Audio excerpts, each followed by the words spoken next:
Hello, everybody, and welcome to Darling Stadium. Tonight, Peninsula District football for the 2007 season is underway. Mike Hauser along with Paul Rowe.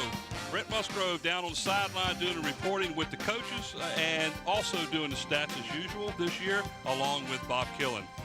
Something new this year, Paul, is Mr. Ross Kearney, who will be doing some sideline reporting down there during the game to bring us some insight on the ins and out of the game. And if we kind of get lost on what's going on, he'll be down there to help us out and try to find out what's going on. So we'll be looking forward to hearing from Ross on and off during the contest. Tonight, the Bethel Bruins come in here to play the Phoebus Phantoms. Both teams last week won their opening game, so they're both 1-0.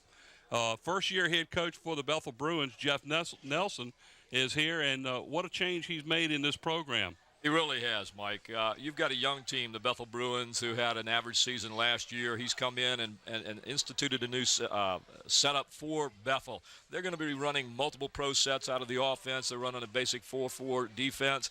But he has gotten the excitement of these kids sky high. I've been able to talk to some of the players, and, Mike, they're so excited about this season and really thrilled over last week's win. Oh, absolutely. 34-0 over the Granby Comets on their opener. Let's send it down to the field now, where it's going to be Bethel. Boy, you talk about throwing me off. Well, let's head on down the sideline where Brent's down there with the coach of the Bethel Bruins in his first year, Jeff Nelson. Thanks, Paul and Mike. Welcome to the 2007-2008 season.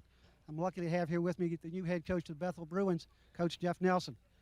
Coach, you did your high school ball in South Carolina, yes, a little sir. High school called Travelers Rest. Travelers Rest. Travelers Rest. Okay. And where'd you go to college? Lenore Ryan College, down in Hickory, North Carolina. Been coaching how long? It's going on about 16 years now. Well, you're welcome to the Peninsula District. You got a little initiation last week with Granby. Great game, most points scored in almost 2 years, I understand. What do you see different in this kind of football here on the Peninsula do you see in where you came from?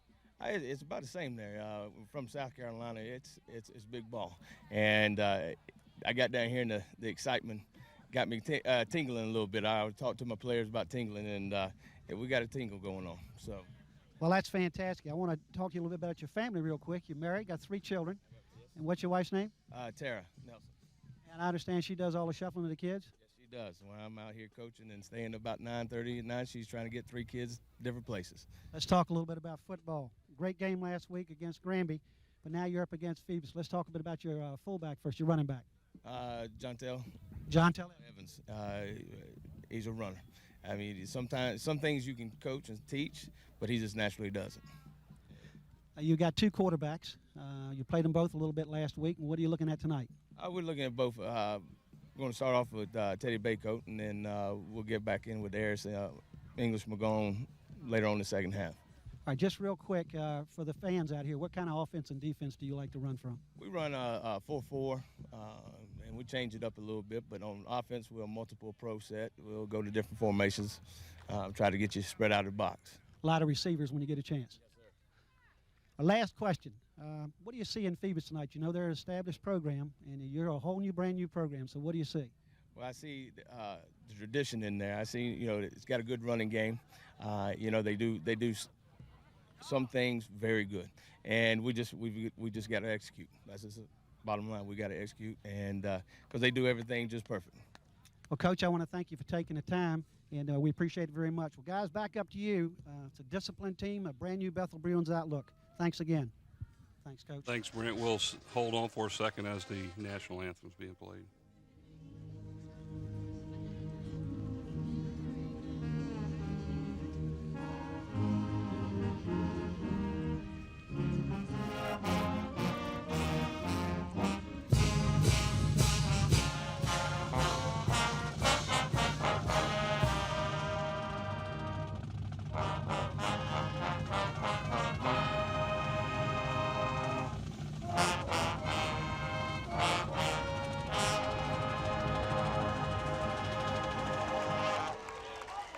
All right, very good, Des. That was the Bruin band from Bethel High School. Talk a little bit about Phoebus. They opened up last week in a convincing manner against a team that they thought was going to give them a little bit of trouble, but they seemed to handle them pretty easily.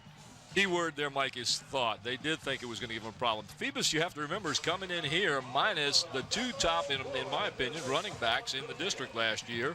Very possibly could have been in the state. Exactly. Thunder and a strong defense. And they were a little curious as to how they were going to match up against what they thought was going to be a good team. Obviously, Phoebus is still a strong team. They're returning a lot of the people on the offensive line, and they're returning most of the defenders back. They've got some new guys trying to take the place in running back, and you're going to see a lot from Colby Goodwin. You're also going to see the transfer Sean Alston, Mike, coming over and doing a lot. If they can get that running game going again, which I think they can because they've got that great offensive line, Phoebus is going to be a power to be reckoned with. Yeah, the offensive line was a mainstay last year in that state title run. In the last two games of the year, obviously the state semifinal up in Northern Virginia that went into overtime. What a great If it game. hadn't been for the offensive line and the defensive line coming through late in the fourth quarter to stop, I believe it was Potomac.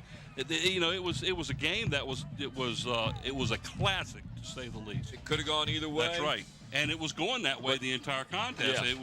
We talked about the fact that whoever had the ball last was going to win. And that's basically what happened. And it was the trenches that turned that. So they won the game last week against the Maury Commodores by a score of 46-21. And as soon as we get a chance, we'll send it down to Brent and have a little chit-chat with the Bill D., who is in his 22nd year. So let's go ahead and send it down as Brent is down there with Coach Bill D. now. Thanks again, guys. I'm here with Phoebus head coach Bill D., coaching 27 years, 22 years here at Phoebus. 3 state championships in the last 6 years, I believe it is. Everybody thought, well, here we go again. And I saw you play last week at Maury. First, if you would, just give us 10 seconds of it. Did you think Maury was going to be that kind of a game or not? I was surprised by the score, to be honest with you. Maury looked very good in the scrimmages. We just I think we jumped on them pretty early and things went our way. So, we were fortunate. Well, they've lost 6 games in the last 2 years, and 4 of them have been to Phoebus. But that's enough of that. I don't think you're going to see them again for a while unless the playoffs. First of all, congratulations on state championship again, bringing it back to Peninsula. We really appreciate that. But let's talk about this year. Nobody wants to talk about that now. It's the new season. Well, when you're standing up in the stands, they're talking about it all the time. Let's talk about Boyd and how you feel about his progress to this year. He's really improved over the year. He's playing like a seasoned quarterback. He works hard. He works at being a quarterback and being a leader, and that's a nice thing. He's a great kid to work with. All right, you got 2 running backs coming and replacing 2 legends, that people like to say. Tell us a little bit about your 2 running backs, if you would. Well, Sean Austin, is a transfer from Menchville and moved into our zone, and he was a nice pickup, and I thought he really ran hard. And Colby Goodwin was up from the JVs. He's only a sophomore, and I thought he did a nice job. And we had Darius McMillan played some fullback, and Larry Goodwin played some fullback. So we got some kids back there. They're always going to work hard, and I was pleased with our balance on offense last week. Well, you had over 300 yards, over 200 in rushing and over 100 in passing. Can we expect the same kind of attempt at balance tonight? Well, I hope so. I think balance really helps you. We didn't have that luxury last year with, bringing Taj along, and we had some untested receivers, but as the season went on, I thought we were throwing the ball better at the end of the year and doing those things. But this year, I think balance causes more problems for the defense, and we'd like to be. We don't want to get to where we're so one-dimensional. Well, one last question to you, Coach. Playing Bethel tonight, it's a new team, new coach, new system. What do you see in Bethel tonight? Yeah, they're well organized. I see enthusiasm. The coaches brought a lot of enthusiasm, and Bethel's always got good athletes. And we've always had tough games with Bethel in the past. You play these inner city, Hampton, Bethel, and Phoebus, and Bethel, and Kickintan. They're all tough games. Kids all know each other. They've probably been talking to each other since last season. So, I expect an emotional game and a tough football game. Well, Coach, I want to thank you again for coming over and taking the time. And again, congratulations on another state championship, and looking forward to going back to the playoffs this year. Appreciate it. Thank you. Back up to you guys. Another Phoebus Coach D team coming at you. Thanks, Brent. Down on the field right now, the captains of both squads out there with the referees, and they are in the process of doing the coin flip. We'll let you listen in. Bethel won a toss and deferred to the second half. Put your backs here. Well, that certainly made it easier. We can hear the referee tonight, so that's going to make it easier on everybody. Phoebus will receive. And he needs to cut his microphone off, and I believe he just did that. So we'll talk about Phoebus a little bit. Coach Bill D in his 22nd year at Phoebus, 27th overall as a head coach, comes in this year with pretty high expectations compared to, equal to last year, obviously. I mean, how much more better can you get expectation-wise to win the state title? And if you're ready, we'll go ahead and show you the starting lineups for the game tonight. Mike, they were the champions last year, and here they are. Number 64, Andre Purnell at tackle. Number 51, Charlie Jones at tackle. Number 50, Jaquan Hogan, guard. Number 62, Dominique Davenport at guard. And number 55, Robbie Davis at center. Number 30, Demetrius Ward is the tight end. Number 4, Reed Evans is at flanker. Number 16, Germando Towers, the split end. Number 11, Darius McMillan, the fullback. Number 22, Sean Alston at tailback. And number 10, Taj Boyd, the quarterback. That's your Phoebus Phantom offense, the defending state champions. First chance we get, we'll also tell you who our referees are from the Peninsula District and Refereeing Association, as the Bethel Bruins are getting set to kick off to start this game. And here are your referees. John Patrick is the head ref. The umpire is Bill Allen. The lineman is Alan Denton. The line judge is Tom Chisholm. The side judge is Rob Calloway. And the field judge is Calvin Hill. Number 75 for Bethel is the kicker. That's Kenny Steelman, as he has the ball teed, and we are underway. Gets the ball all the way down to the goal line. His foot hit the goal line, guys. I thought that was supposed to be dead. That is number 5 on the return, and that is Markel Wilkins. Did his foot hit the line? It looked like it was right on the line as it started.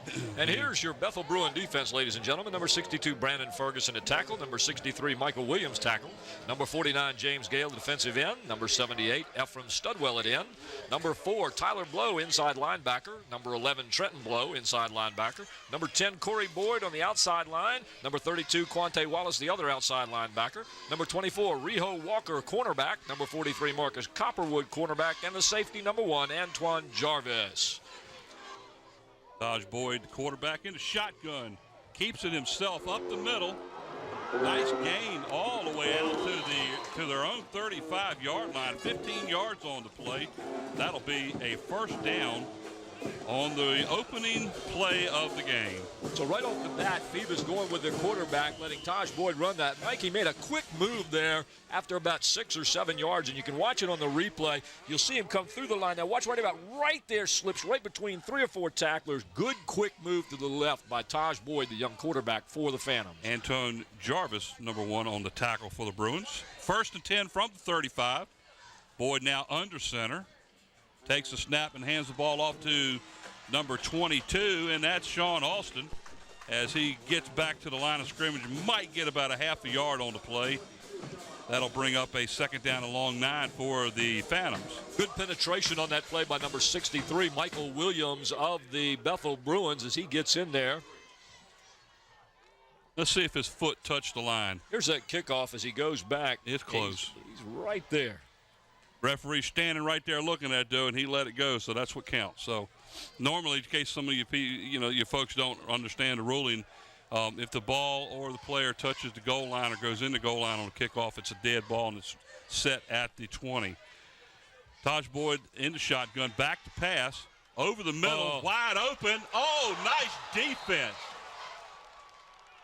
Nice quick hands by Bethel's number 32 on defense, and that's Quante Wallace, the outside linebacker. There you see him on the field as he's going back to set up. And, Mike, that was Levante Battle who was intended for it. It was just a hair underthrown. Yeah. He was open. If he doesn't get his hand up there, watch how quickly his hand comes up, and he just deflects that ball away. You can see how wide open the receiver was. Had a couple of steps on the defense, and that looked like a touchdown all the way. Just had to get the ball to him. Third down now, and about 9.5 for the Phantoms. Ball resting outside their own 35-yard line. Nice play by the Phantoms there as they start to mix it up, running and passing. Boyd in the shotgun. Back to throw. Being flushed out of the pocket. They got him in the backfield, and down he goes. Tackle on the play made by number 49. That's James Gale. That time, Mike, it looked like the Bruin defense got in there and just clogged everything. The receivers were covered. Boyd had nobody to throw to, and eventually Gale was able to make the tackle. Loss of 5 on the play, 4th and 14. You can see the tackle right there. Plenty of Bruins in there. It looked like the offensive line just kind of broke down there for a moment. This is Matt Cole back to punt the ball now for the Phantoms. Back deep for the Bruins. To number 43, and that would be Maurice Copperwood. Punt goes out of bounds. See where they mark it. They mark it at the Bruin 36-yard line, where the Bruins will take over 1st and 10.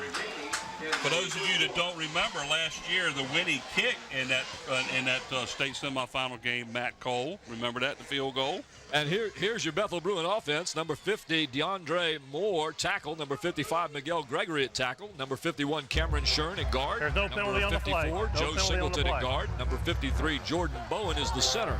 Number 1, Antoine Jarvis, and number 7, Franklin James are the wide receivers on one side. Number 43, Marcus Copperwood's the other one. Number 11, Trenton Blow, the running back. Number 14, John Tell Evans, watch him, the running back. And the quarterback, number 3, Teddy Baycoat. There's Baycoat lining up in the shotgun, standing beside of number 14, John Tell Evans for the Bruins. Big spread. 4 wideouts, 3 to the near side. That's Evans on the give up the middle. Look out! Look out! Wide open down the middle of the field. He's going to go all the way in for the score. One play and Bethel is out front, 6-0. That was 64 yards for Evans and a touchdown. Oh my! Well, Coach Nelson said they were going to see multiple sets, and he did. He showed them a big spread offense. And Mike, as we watch the replay here, I wish you could see it. They're stretched from one side of the field to the other. Phoebus expecting the pass, a little quick give to Evans, who gets a burst of speed. Nice block right there, too, that opened it up a little more. Phoebus playing more for the run on that particular play, had its secondary and his linebackers up to the line, and once he stepped through, there was nothing but open air there. Well, they spread out the offense, put 3 wideouts to the near side, and they had a wideout to the far side. And my goodness, one play, 64 yards, and it is now with the extra point, Bethel 7 and Phoebus nothing. Number 75 on the extra point, Kenny Steelman for the Bruins. How about 33 left in the first quarter, and Bethel on the board as John Tell Evans, who had a fantastic year last year, Mike, 1,344 yards last year and 7 touchdowns, and he started right off here with his. What a great play that was. One fantastic play. 6 points. There you see the Phoebus Phantoms as they give themselves a little pep talk. We're going to watch this play one more time. The touchdown by John Tell Evans. Watch the blocking up front. They got the blocking up front, and this number 43, the wide receiver there, turned around and got that kick-out block on that defensive back and opened it up a little bit. Hope you're able to see, ladies and gentlemen, as John Tell Evans came through there, you only had 2 players in front of him. That whole secondary was up, running, setting up for the run, and he was still able to get through. Steelman now sets up the ball on the tee to kick it off for the Bruins. Number 5 for the Phantoms, that's Markel Wilkins back near the goal line, where the ball went last time, and this time it's coming to the near side, taken at the 4-yard line. At the 20, gets all the way to the 25-yard line before he's pulled down. Trying to see what number that was. Looked that like actually carried it. It was number 4, Reed Evans on the carry. Reed Evans and number 44 for the Bruins making the tackle, and I'm trying to see who that is, Mike. I'll get your name. So 22 yards on the return for the Phantoms, puts the ball 1st and 10 at their own 26-yard line. Marcus Krause was the tackler. Phantoms set up with 2 wide receivers to the top side and set up in the I formation. Shot of Taj Boyd there as he gets under center. Ball's handed off to number 22, Sean Austin. Gets maybe 2 on the play. Out to about the 27, 28-yard line. That will bring up a 2nd down and 7. or 8. Looked like number 42 for the Bruins in on that tackle. And I don't have a number 42 on my roster. Do you have one over there? Nope. We'll have to find out who 42 is. Second down and 8 now as Boyd is behind the center again. Back in the eyes, split outs to both sides. He drops back to pass. Over the middle, and it dropped. Was right in the breadbasket.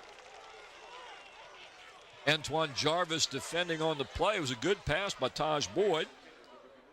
One of those Demetrius passes. Ward was the intended receiver. Incomplete. Hit him right in the wrong place, right in the breadbasket. Taj Boyd sets up well. The receiver gets in between the defenders there, set him up nice for the catch. 3rd and 8 now for the Phantoms. So far, Mike, Bethel Bruins showing some good defense there as they're standing that front line of Phoebus right up as they go in.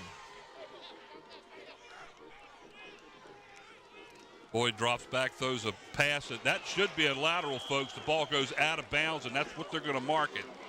The ball was thrown behind the receiver, and that's going to end up being a loss of about 5 yards on the play, all the way back to the 23-yard line. So the Phantoms' incomplete pass will, I guess they called that a lateral because it was behind the line of scrimmage. They're going to lose 5 on the play, so now they're going to have to set up as Matt Cole goes in again to punt the ball, and back deep for the Bethel Bruins is Marcus Copperwood, number 43 for the Bruins. Looks like they moved the ball up about a half a yard. Now moved it back. Now the referees can't decide where they want to put it at. Well, did they move it twice? As long as they get it right. Yeah. Long as they get it right. Either way, it's 4th down. Cole into punt. End over end punt. Looks like it's going to come down around midfield. Great hang time. Whoa, that would have been a mistake as Copperwood picks the ball up at his own 42 and is just absolutely nailed. Drop back on the 40. So the Bruins will take over 1st and 10 at their own 40-yard line, leading this one by a score of 7-0 early in the first quarter of play. And ladies and gentlemen, there you see the famous Phoebus Phantom Band as they are trying to get the crowd going here at the first home game. Let me tell you something. If I move like that, I'm going to be hurt. To be young again, right? Yeah, you're a little bit older than that. Yeah. So Teddy Baycoat back in there in the shotgun. Again, 3 wide outs to the near side, and there's a handoff again up the middle. Hey. Nice run to number 14. That's Jontel Evans again. There comes a flag. There's a flag. That's about an 11-yard run, but let's see what the flag is. Could it be a fast masking? I don't think so. Not where they went and pushed it back and marked it. Let's see. Let's hear what our referee has to say. Oh, it is a face mask. So tack on some more yardage to it. 11-yard gain for Evans on the play. Jontel Evans, once again, showing why he was such a successful runner last year as he twists and squirms and goes through there. Face mask against the defense. 1st down. 5-yard on the play. 5 yards on the face masking penalty, incidental face mask. 1st Here's a 10. replay of that. Watch Jontel Evans as he gets the ball. Watch him turn, twist, split, fight, keeps going, and picks up that yardage. Here we go again. Here's Evans again. Swinging out to the right side. Looks like he's going to pick up a couple yards, and here comes 3 more flags flying in on that one. Right now, Bethel's not fooling anybody. If it worked one time, we'll try it again. If it works a second time, we'll try it again. They've run 3 offensive plays, and all 3 have gone to Evans, and all 3 have been for positive yardage. Personal foul face. That's going to be a big 15-yarder against Phoebus this time. And this can only help the confidence of the Bethel Bruins. I mean, right off the bat here, they're coming out here and showing Phoebus that, hey, look, guys, you guys are good, but we're just as good, and we're going to play with you. And that's a 15-yard penalty tacked on to the end of the play. It puts the ball all the way down inside the 30. It looks like they're going to mark it. Face mask against the defense. 1st down. Looks like they're going to mark it at about the 27-yard line where Bethel will take over 1st and 10. And Phoebus, I believe, called timeout here. Probably a good move at this stage as Bethel seems to be on a roll. Phoebus. We'll see Phoebus coming off the field there. Coach D is going to want to talk with them. First off, I'm sure he's going to talk to them about the penalties. You can't have mistakes on the field, especially when you have them back-to-back like that. You don't want to give them 5 yards and then turn around and have the personal foul called on and get to 15. 2 plays of positive yardage, and both plays resulted with a face mask, an additional 20 yards, not to mention the 15 yards in the 2 rushes. Right. That'll get a coach a little upset. And that obviously is the reason for the timeout. And look at that, would you? Dontel Evans. So far, he's run it 3 times, 77 yards. 3 times and 77 yards on the defending state champion Phoebus Phantoms defense. Well, it's still early. Yes, I'll guarantee you changes are going to be made. Yeah, it's still early. Here we go. First and you're going to see some here. As right now. Bethel said, so they start off here on this possession in the I. They have 3 wideouts, 2 to the near. A little bit different set here. This time he's under center. Baycoat hands the ball off to Evans, and he's hit in the backfield, and there goes another flag. Oh, my goodness. Looked like number 30. This one's going to be holding against the Bruins. That'll back them up. Like Demetrius Ward made the tackle. He just comes right through the line very quickly. You can see him right there. And there's your holding right there. Good call. That'll be 10 yards from looks like the spot of the ball where the flag is sitting. They lost 2 on the play. Go back 10 more.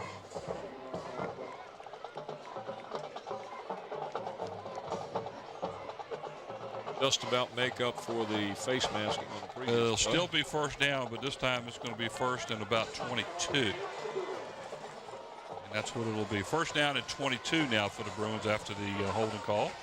Here comes the call. Holding against the offense. Replay first down. And you see that double flanker set here to the left. 2 running backs in the backfield. They're stacked in the I formation. Baycoat under center. Hands the ball off to Evans again. Slips 1 tackle, gets outside for some positive yards. Picks up about 9 on the play before he's forced out of bounds. Nice play by Evans. They sent the linebackers on that one, Mike. You can see as they stack the line, and here come the 2 linebackers. You can see him, number 35, makes chase. I think they were expecting Evans to come right up the middle again, and they were going to plug the holes on both sides. Reed Evans on the tackle, forcing.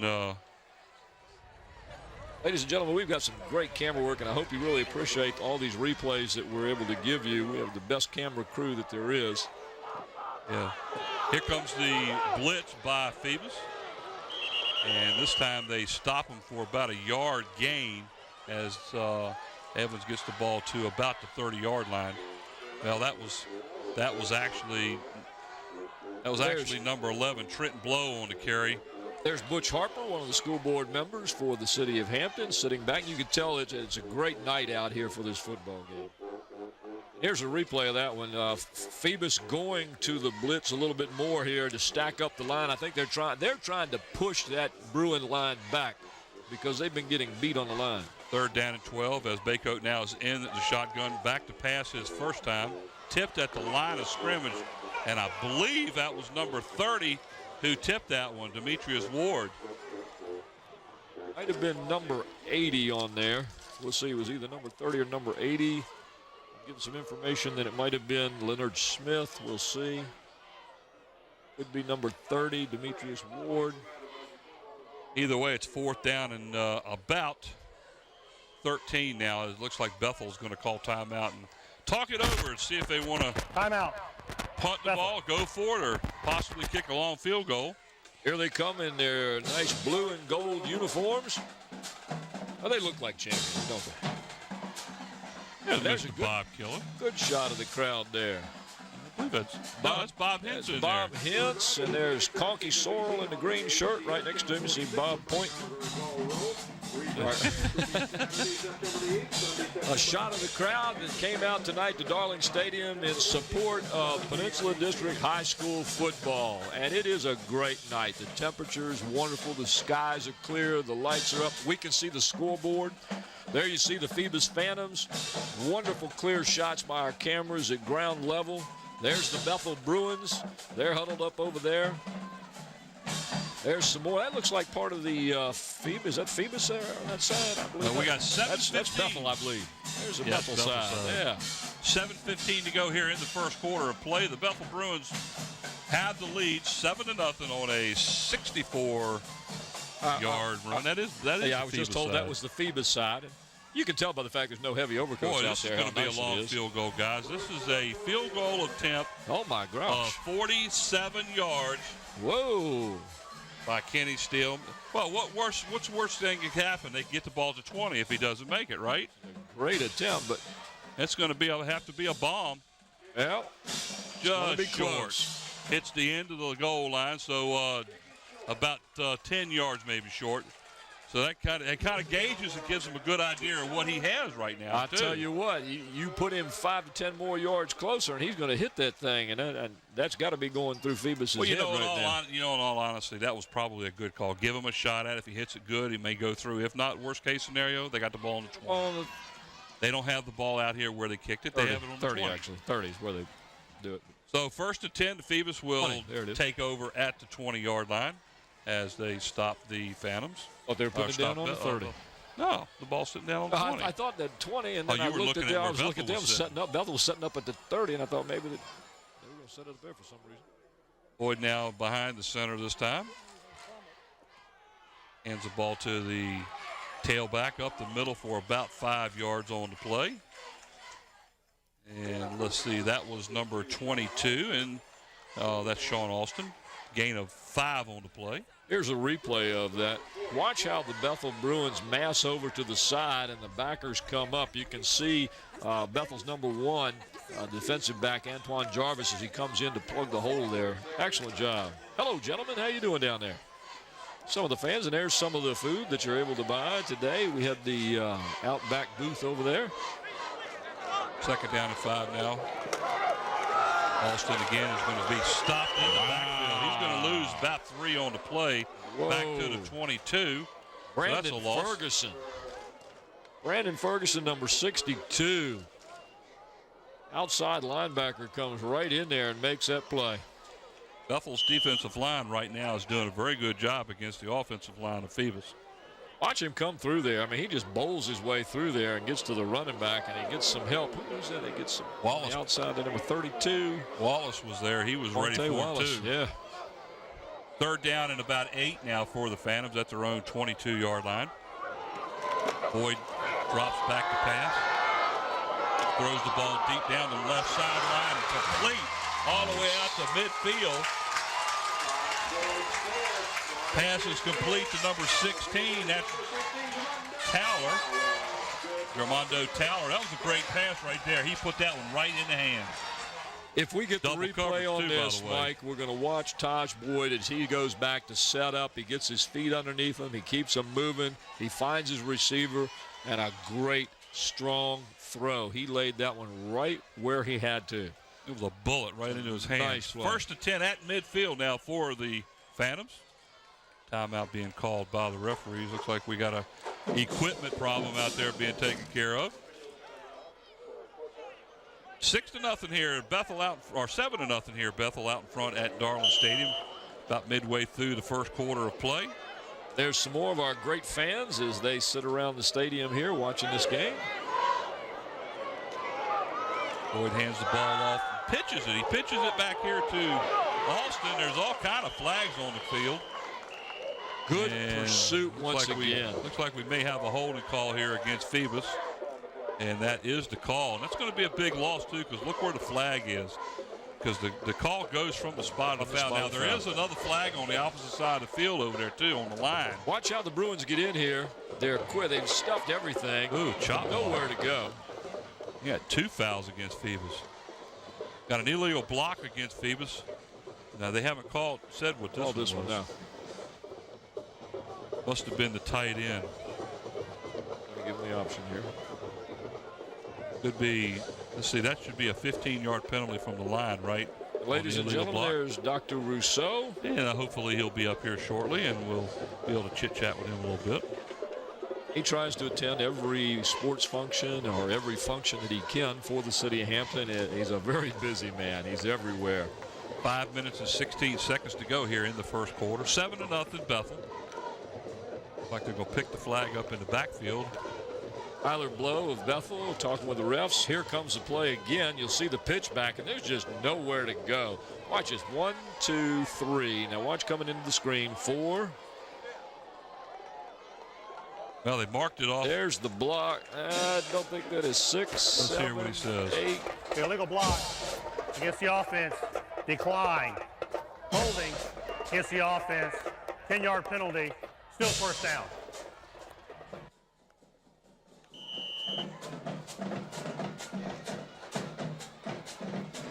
Here we go.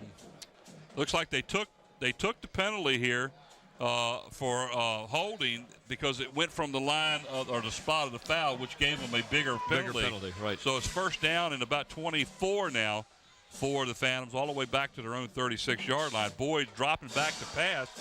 Pass is down the middle. Great pass. And that's number 4. Reed Evans down the sideline, and he what a great job he did getting his balance right here before he fell down and was able to get a lot of yards on that play. Oh, Mike.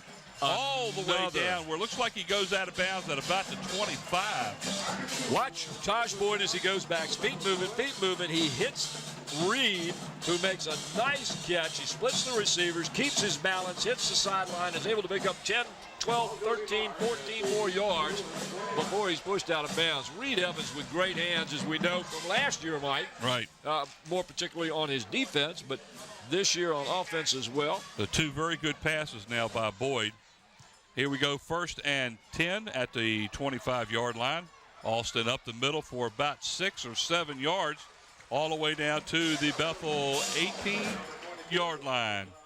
Alston follow his blockers through that one. And hey, let's go down to the field. We got Ross down there. He's got a little bit of insight on the field. Go ahead, Ross. Hey, guys, you might notice that on the back of Phoebus's helmets, they are displaying the Virginia Tech emblem. You may know that DB is up there playing linebacker for Virginia Tech, and they decided right after the accident last year that they would wear that helmet wear that on their helmet for the entire season. Very good. 2nd down now. Alston gets the ball inside the 23-yard line, near the 22. Looks like he's going to be about 2 yards shy of a first down. That's going to bring up 3rd down and 2. Good job down there, Ross.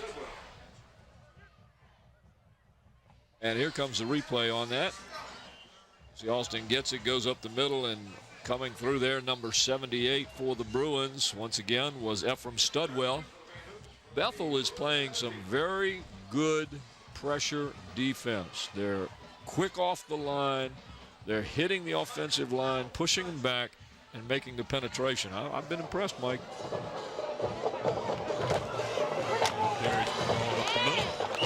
Good for about 4 yards and a first down inside the 15 down to about the 13-yard line, maybe the 14-yard line. 1st and 10 for the Phoebus Phantoms. And here it is, and you can see they just stuff that line.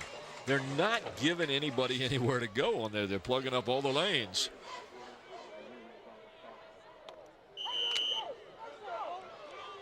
Throughout the game, ladies and gentlemen, as we see things that are going on, we've got Ross Carney helping us out on the sideline. He'll show us some different parts of the game that we can't see from up here. It looks like a busted play as Boyd gets hammered as he gets back to the line of scrimmage. It looks like they're going to give him about a yard on the play. Forward momentum there. Mike, we're getting a situation this year where we're hoping we're going to be just like the pros. Here's a replay. Great shot from ground level as Todd Boyd takes that one and rolls around and tries to get through. But look at that defense when again. When he got hit, Great. he was stood straight up. Stuff. Tyler Our camera crew.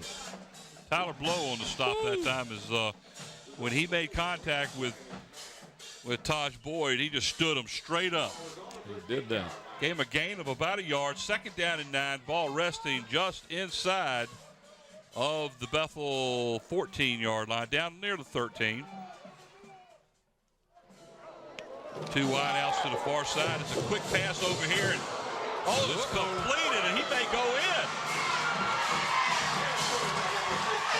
That was completed to Gerondo Tyler for the touchdown. And the defense went for the interception. Riho Walker made a quick decision, Mike, and you said it. Here comes the replay. Taj Boyd threw a pass that probably shouldn't have been thrown. Walker decides to go for the interception, realizes at the last moment, I can't make it, and then the receiver bounces off, turns, and gets in. That's right. Matt Cole in for the extra point. Here's the attempt to tie this one up here. Kicks up through the upright. We're all tied up here with 2 minutes to go here in the first quarter of play. The Phoebus Phantoms 7 and the Bethel Bruins 7. If we can see that replay one more time, look at that great catch. And who was it that made the catch? That was Gerondo Tyler. Watch the catch that he made off to his side, right, reaching for the ball.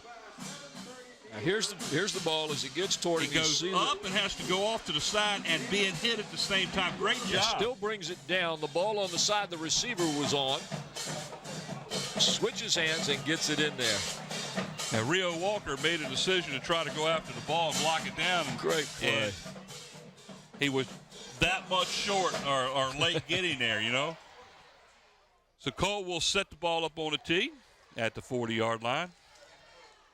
And there's Coach D talking to his assistants, trying to get things ready for the kickoff here. Phantoms get set to kick off. Now this one might go into the end zone because Cole can kick the ball. He's got a strong foot, very strong foot. This is number 14, Jontel Evans, back deep inside his own 10-yard line. Of course, now they may try to kick his ball away from Evans and don't let him, not let him get the ball.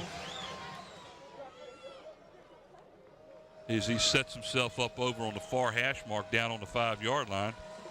Let's see what Matt Cole does, and that's where he kicks it to.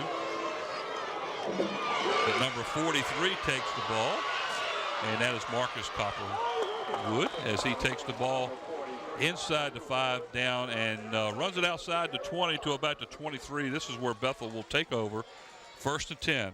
There you see some of the Bethel crowd, and you're getting these shots from, as I've said earlier, the great camera crew that we have here. On our cameras, Nate Braxton, Susan Bowers, Ron Baton, Steve Fryer, and Gene Wheeler. We have graphics and animation, our young man Andy Foley, slow motion replay by Mike Nowinski, the camera control operator Sarah Myers, production assistant Renee Camden, our audio and chief engineer John Scharouse, the big man himself, the director producer Scotty Bowers. And up in the booth, I'm Paul Rowe, along with Mike Hauser, Brent Musgrove, and on the sidelines, Ross Carney, our new sideline reporter. Hey, don't forget Bob Killen, as always, doing the stats for us. Here's a snap handoff to Evans. And he gets out to about the 25-yard line where he's hammered at the line. And, yes, Brent is up here, and he is up here joining Mr. Bob Killen as they work hand-in-hand doing our stats for us. And they will supply us with our halftime stats. We have about 140, 7-7 tie here at Darling Stadium, as you see the nice scoreboard that we can see from up here in the booth. And a nice night. Well, I can see it anyway. I got a wall between me and the scoreboard. All right. Oh, there's a pitch out to Evans. Nice play. I tell you what, Phoebus' defense really went after that ball. They did that. They covered that sweep really good. Evans was lucky to even get back to the line of scrimmage. That's going to bring up a 3rd down and 8. Watch this. It's a quick pitch, but Phoebus is right there. You see him take the outside away and force him to the inside where the trailing pursuit defender is able to make the play. You get a chance to show that one more time. You'll notice that one block right there, if he had got past that one block, he may have had a bunch of yards on that play. If that block didn't get the man where he wanted to. Nope. 3rd and long. There's a pass to Baycoat. Oh, that's a nice pass all the way out near the 40-yard line. It's complete for a 1st down. I believe that was number 43, Marcus Copperwood, that made the catch. I thought it was 7. I thought it was 43. Let's look at it and see if it was number 7. See what we can see here. Baycoat. Which would be Franklin James. Good throw, number... It is number 43. Sure enough. Eagle eye. Thank you. As we said earlier, I can see the scoreboard from here. Nice pass by Baycoat, and it's a 1st and 10 with the ball sitting at the Bruin 40, I think at the 39-yard line. Oh, here comes some trickery. There's that play up the middle again. Evans on a great run. He gets about 14 yards all the way out to the Phantoms' 43-yard line. 14-yard gain and a first down. Well, Michael, the Phoebus defense has manned up. They've toughened up. They've been stopping the runs for Bethel. And as Coach Nelson said, they're going to switch up plays. Now watch this. A fake, a give, a boom, boom. Yeah, they had Franklin people James going everywhere. in motion on that Yes. play, and it drew the whole defense to the left side of the offensive line and threw everybody off. There goes Really another putting player it in motion. This time Baco keeps it himself, runs around the right side near a first down. Looks like the referee may mark him out of bounds at about the 38. Well, Mike, I can now understand why these Bethel players told me that they're excited about this season. Look at what they're bringing to the game. We're seeing an awful lot of plays here that we never saw. We hadn't seen plays Watch like this this. man in motion, comes back, the fake, the give, the keep, and boom. If nothing else, these Bruins are having fun out on the field. 9-yard gain, be second down and 1. And, gentlemen, we have come to the conclusion of the first quarter of play. Woo. At the end of one quarter of play, the Bethel Bruins 7 and the Phoebus Phantoms 7. What a great game we've got here, and what a fantastic show we're able to bring you with our crew. We also need to tell our sponsors for tonight too. The people who help pay for a lot of this stuff. As soon as they're ready for that, we'll go ahead and get that out. And we'll have those sponsors as we see the Phoebus band and we've been the so cheerleaders. busy we haven't had time to get stuff like that out, have we?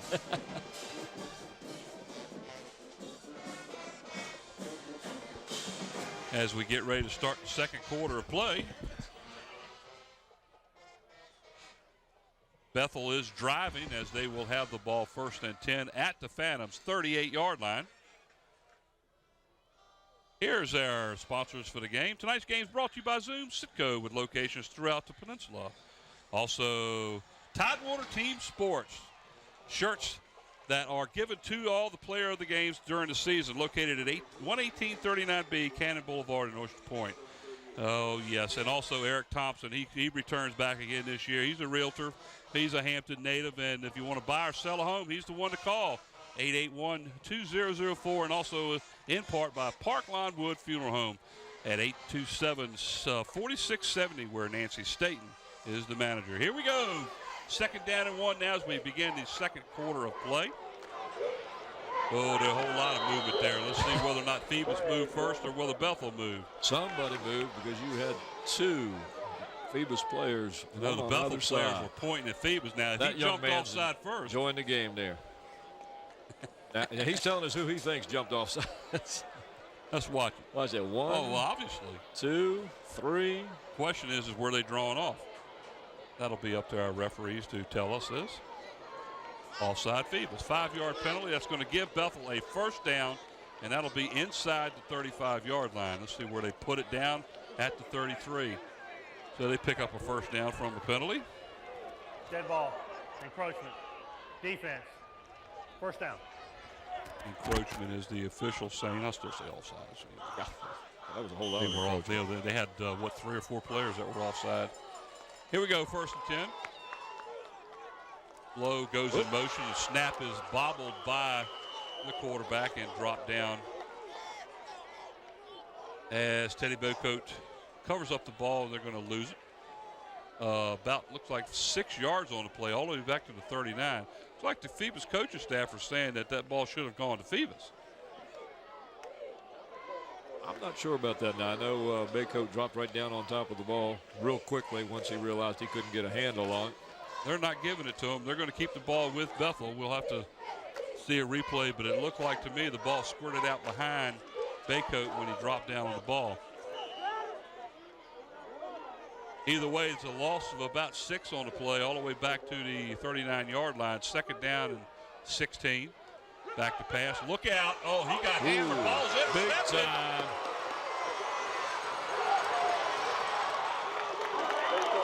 Ball's intercepted and run back all the way to the Bethel 25-yard line. Who is it? Looks is like it number 26? 28, I believe. Let me double check my roster here. Number 28 for the Phoebus Phantoms is Romeo Deloach. We got to hold on. We got a flag all the way back at the line of scrimmage. Romeo Deloach on the interception. Illegal use of hands against Phoebus. That was coming back. That's going to probably be after the catch. Now, Baycoat was hit hard. Let's see what we've got on the replay here. Here comes the blitz, and that was it looked like a safety blitz. Question is did the penalty occur before he threw the interception? Saw Deloach with the interception, and he gets some good yardage on the return. Now, the problem is that the flag was thrown at the original line of scrimmage. Are they still giving it to Phoebus? Looks like they're giving it to Phoebus, so it's going to be after the catch. Now, according to Bethel's offense is coming back on the field. Let's find out here.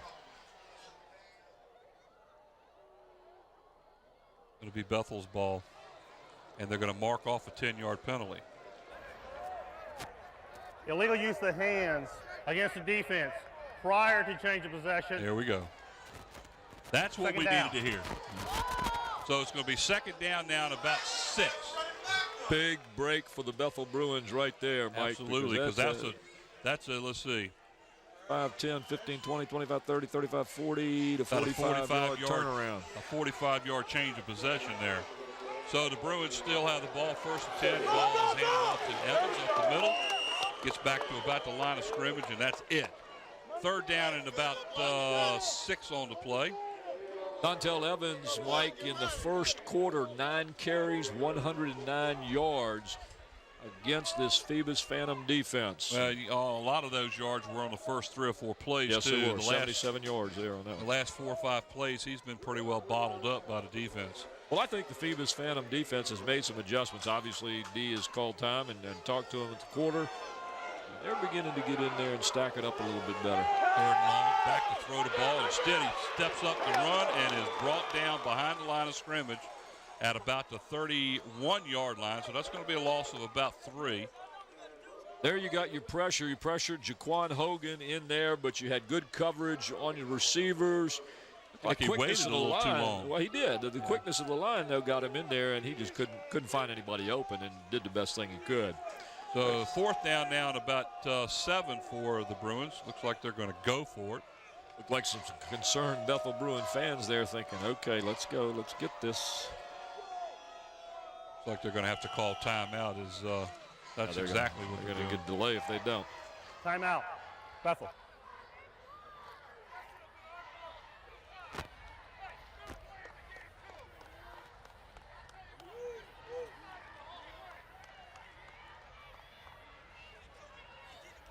Which player of the game? We're going to talk about we're going to talk.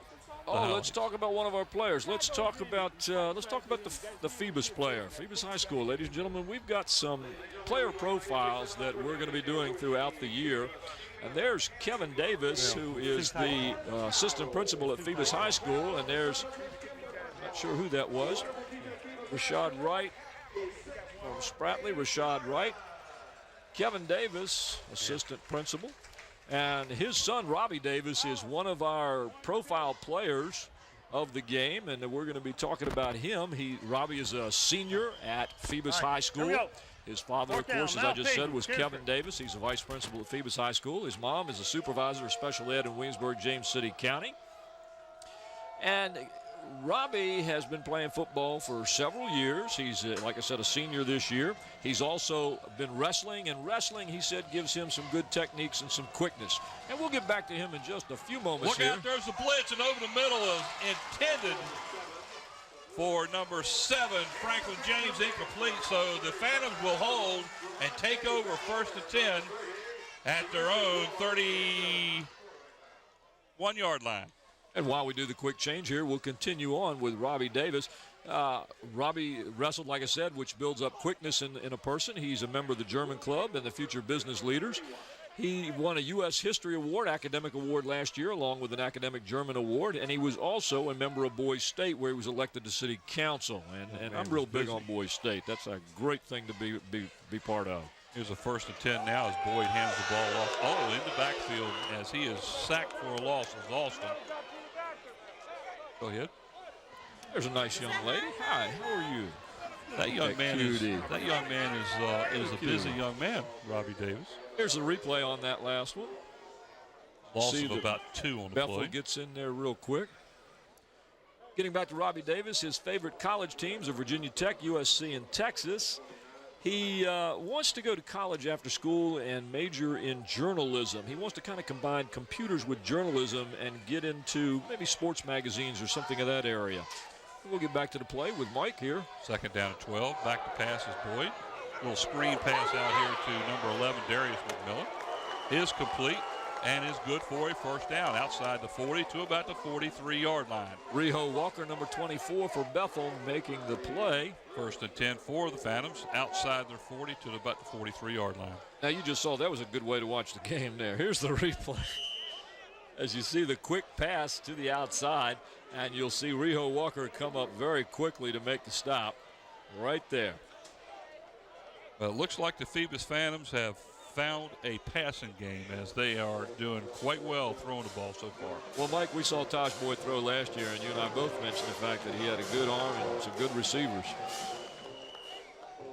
It was just a matter of time. He was a sophomore last year, a junior this year, and he's going to be a good ball player. He still has another year. Well, he had Matheson Brown to give the ball off to last year, too. Austin again on the carry up the middle to about the 48-yard line. Gain of about 5, second down and 5 for the Phantoms. That was Nathaniel Motley, number 8. We just had a nice picture of there. We got from our ground level camera. There's number 1 for the Bethel Bruins, Antoine Jarvis. Great shots that we get, Mike, from the ground level there. Those are fantastic. There is, again, Austin up the middle for about 7 yards this time and a first down. So 2 plays and a first down as they have the ball first and 10 at the Bruin 45-yard line. Phoebus looks like they're beginning to move here, finding some holes, maybe wearing down that Bethel defense just a little bit. They could be a little tired. They're bending, but they just haven't given up yet. First and 10. 7. Second quarter. Boyd under center this time.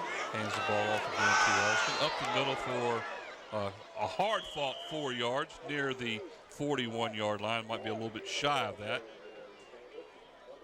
Let's send it down to the field where Ross has some gatherings down there.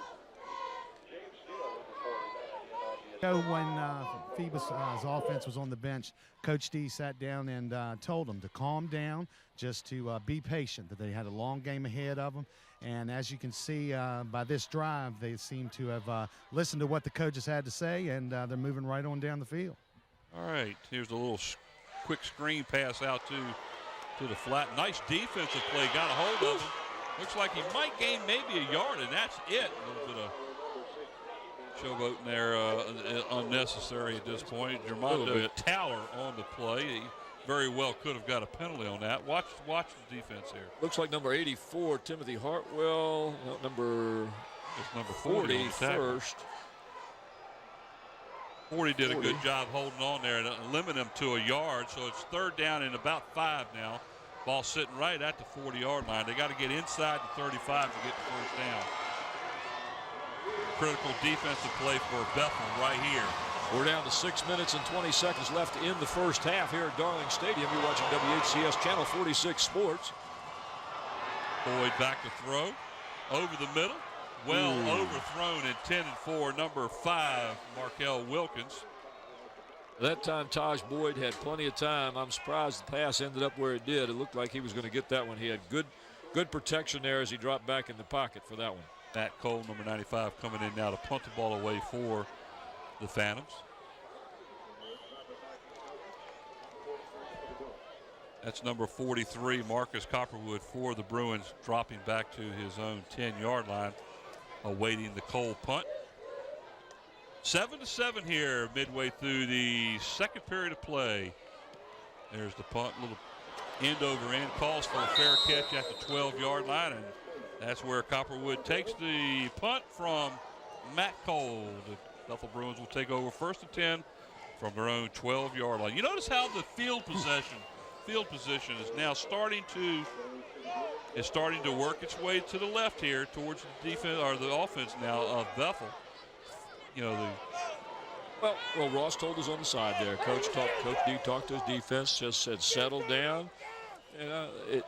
They went down there and just said settle down a little bit. Let's take this one at a time, and I think that defense has just decided to come alive here.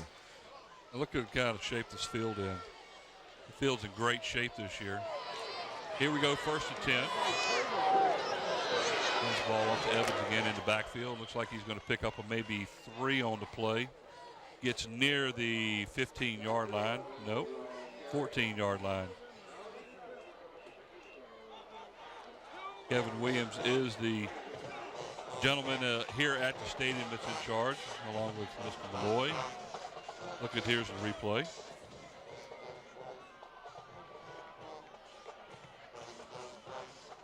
Pick up maybe about 2 yards on the play, just shy of the 15. 2nd down and 8. There's another blitz. Evans on the, he gets outside, but there is a flag back there in the backfield.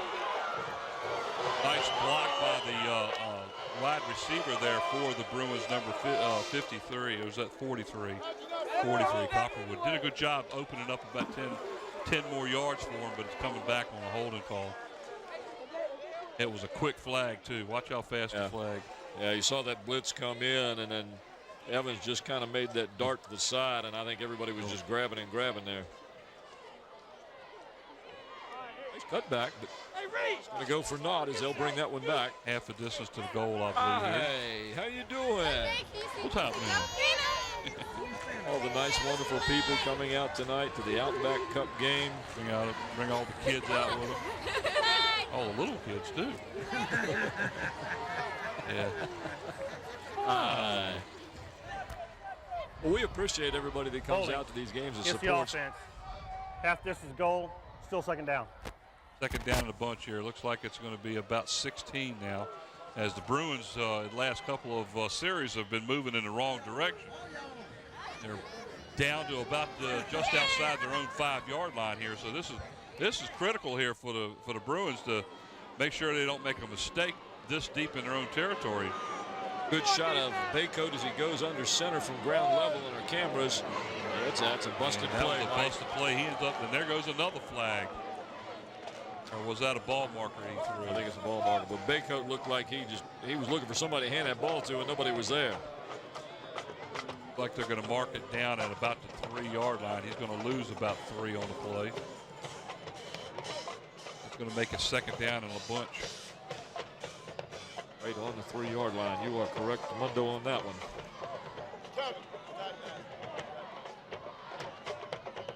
About 3rd down and 18 now, inside the 5-yard line for the Bruins. This is not good right now for the Bruins.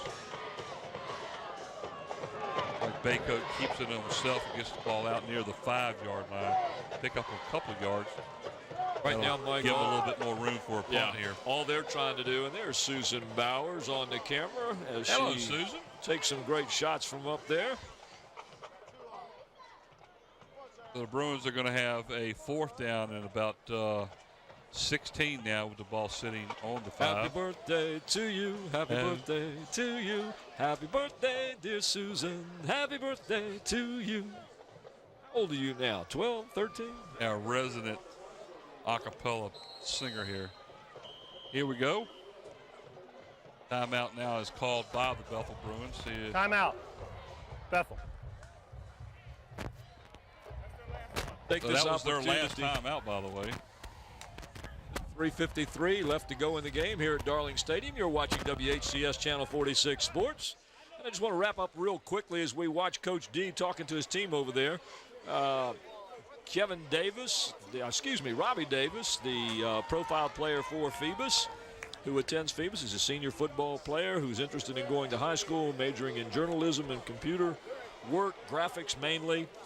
He's not quite sure where he's going to go to college yet. He's kind of looking at, I believe his dad told me he was looking at places like JMU, Hampton University, and I believe there's one other one, and I can't remember what it was. Might have been Virginia Tech or someone. He's looking forward to playing one game at a time this year on the football team. They want to do their best. He said this team is really close. They've gotten together, and they're really tight. They want to have some fun. He's looking forward to a fantastic season, and, of course, like all seniors, he's looking forward to graduation. Zach Brickner for the Bruins back to punt. Chase was on. Quick punt. Got it off. Takes the ball at the 31-yard line, spins around. That is number 4, Reed Evans. Runs out of bounds, and he'll lose about 3 yards on the return. Trying to get away from that line zone because the Bruins did a good job covering that one. But what a great... I think these young men here that are eating from the outback here, they're saying the same thing. They're saying, well, he took that and decided, well, I better get out, because he looked up and all he saw was white shirts. Bethel players coming at him there. So the Phantoms will take over now, 1st and 10 at the 32-yard line of Bethel. 3:43 to go here before halftime. We're tied up here 7-all. Great first half of play so far. Let's see if the Phantoms can take advantage of this situation. Go down there and take the lead. Boyd takes the ball, drops back, hands the ball off to Alston. Up the middle to about the the 28-yard line. It's a gain of about 5. They made that young lady happy. Of course, she's a cheerleader for Phoebus. See Coach D, assistant coaches. Pick up a 4, guys. It'll be a 2nd down and 6. That's a job right there. The young man with a clipboard, tracing all the plays, writing down everything. He'll report back to the coaches later and go over that, and he better not make too many mistakes. More of our fine Fred Brewer, the new school board chairman. Got an orange hat. Wait on the center, takes the ball, hands the ball off again to Alston, and down he goes. Ooh. What a great job there. I believe that's number 11, and it is. That is Trenton Blow on the tackle. A loss of a couple on the play back to the 30. It's going to bring up a 3rd down and 8 now for the Phantoms. Right at 2 minutes and 30 seconds to play. You can watch this replay as Blow gets in there very quickly. I think this Bethel defense, Timeout. they're playing great defense. Bethel has really hung in this game. I'm going to tell you, a lot of people did not think that this was going to be a close game, but we talked about this earlier. Watch how fast he gets through that line. And the thing is, Mike, it's not that they're able to penetrate a weak line. Phoebus has one of the best offensive lines that we've seen. Now, granted, we haven't seen this same line this year, but it's mostly the remains of last year. They are coming in quick through there. I'm very impressed. In all honesty, Bethel has a renewed enthusiasm for the football game. Exactly. In the last few years, it's been kind of down for them, and obviously the new coaching staff has instilled some discipline on this team, and they are working, and they're working hard, and it is so far showing. Yeah, they've done something to turn this squad around. When we say turn this around, and Mike said it, for a while they haven't done a whole lot, but everybody knows that Bethel is a powerhouse, has been a powerhouse. They have the athletes. It's just a matter of getting them to do the right thing. Oh, look at the blitz. Ooh, look at this setup. Was that a perfect play for it? 3 blockers out there. Couldn't quite get it. Intended for number 5. That was Markel Wilkins. It was a little underthrown, and he had to reach down for it. That's going to bring up a 4th down. That's a little bit different there. You can't see it, but off to the side here, he's got 4 blockers in front of him coming out at a slant. Just couldn't hold on to the ball. If he'd held on to that, he's gone. That would have been 6 points. 4th down now and 8. Ball rest at the Bruin 30. Let's see what they're going to do. Are they going to try for a field goal here, or are they going to go 4th down? But they definitely possibly do it. They had that play set up perfectly. They did that. That was a great play called by Coach D. Wilkins goes, splits wide to the top of the screen there, and looks like there's still some confusion here. Boyd McMillan coming toward the sideline. Dead ball. Delay. Phoebus. I never saw the flag throw, did you? There's Dr. Rousseau. How are you, sir? Looking good. And there's Billy Hobbs from Hampton Chevrolet. So now it's 4th down and about 14. Back to pass is Boyd. Lofts the ball up.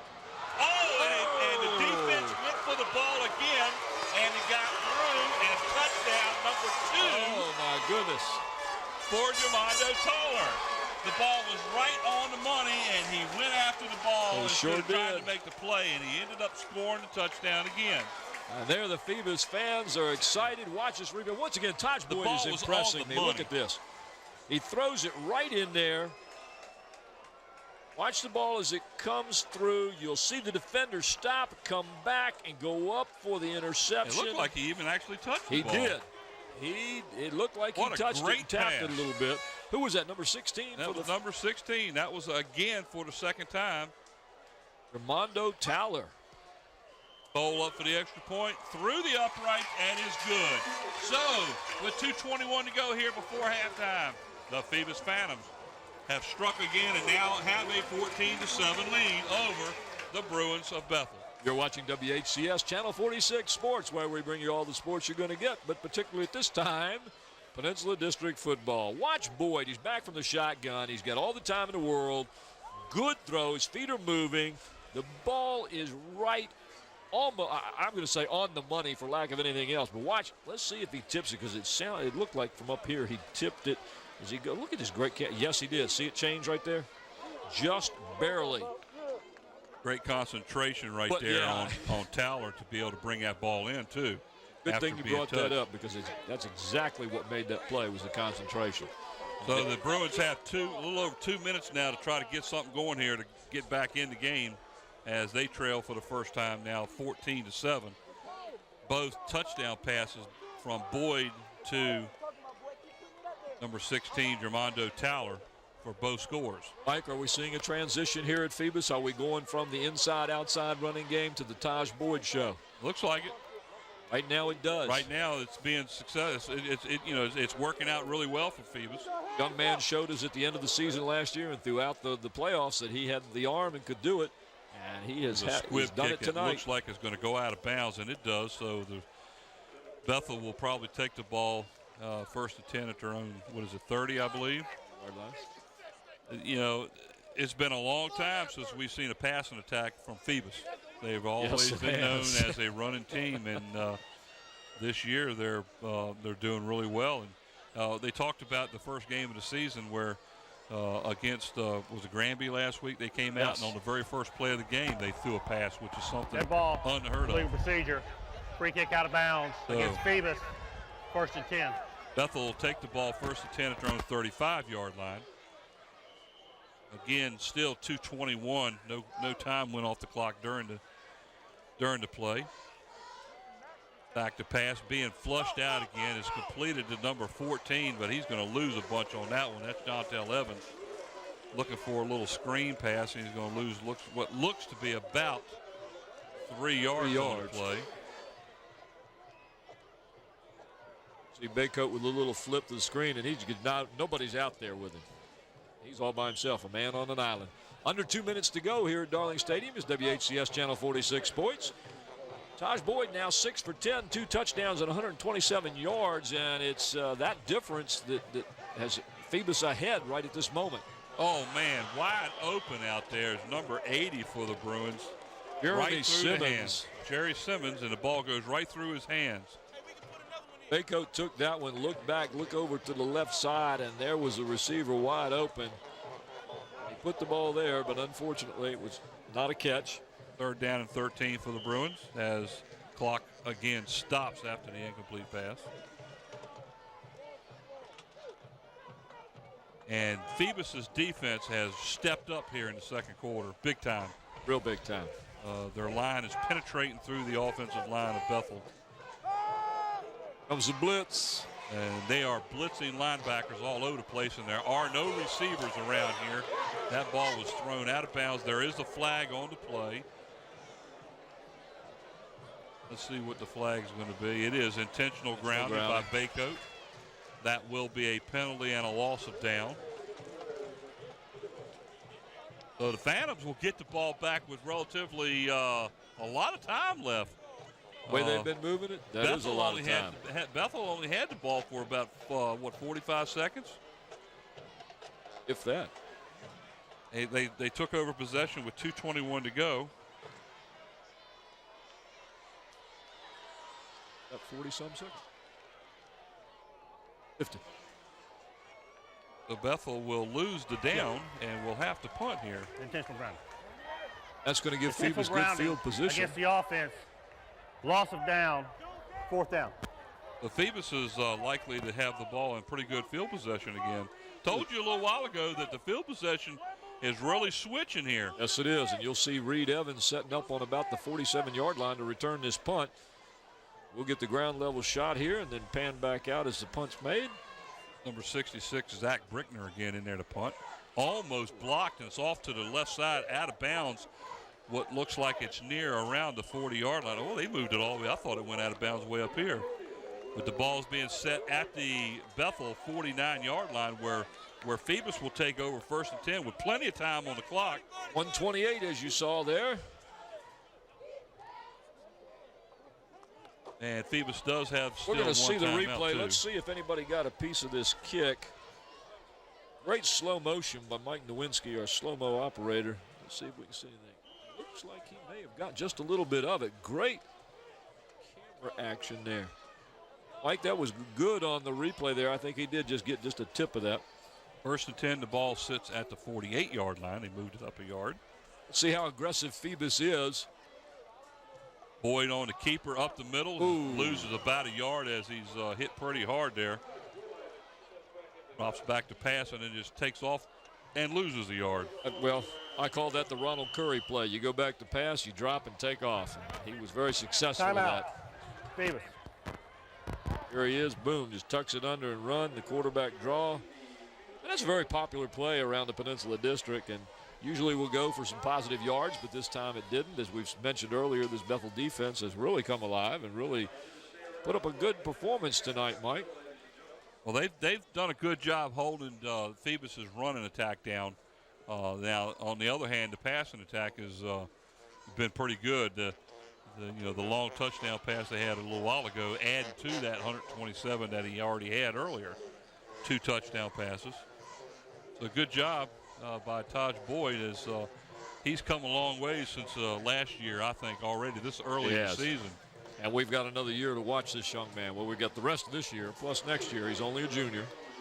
His ability to throw the ball and put it on the money and have touch to do it has definitely shown a lot in this game so far. Well, part of that touch is the fact that he knows that he's going to get good protection back there. Like I said, he's got an experienced line. He's able to pick out things and see things. 1 minute, 13 seconds to go, 14-7. Phoebus with the lead. You're watching WHCS Channel 46 Sports. Boyd is in the shotgun, takes a snap, takes a step up, overthrows the intended receiver, and that was Reed Evans. Reed Evans again, yep. Neither team, by the way, has a timeout left. That's going to bring up 3rd down and 11 for the Phantoms.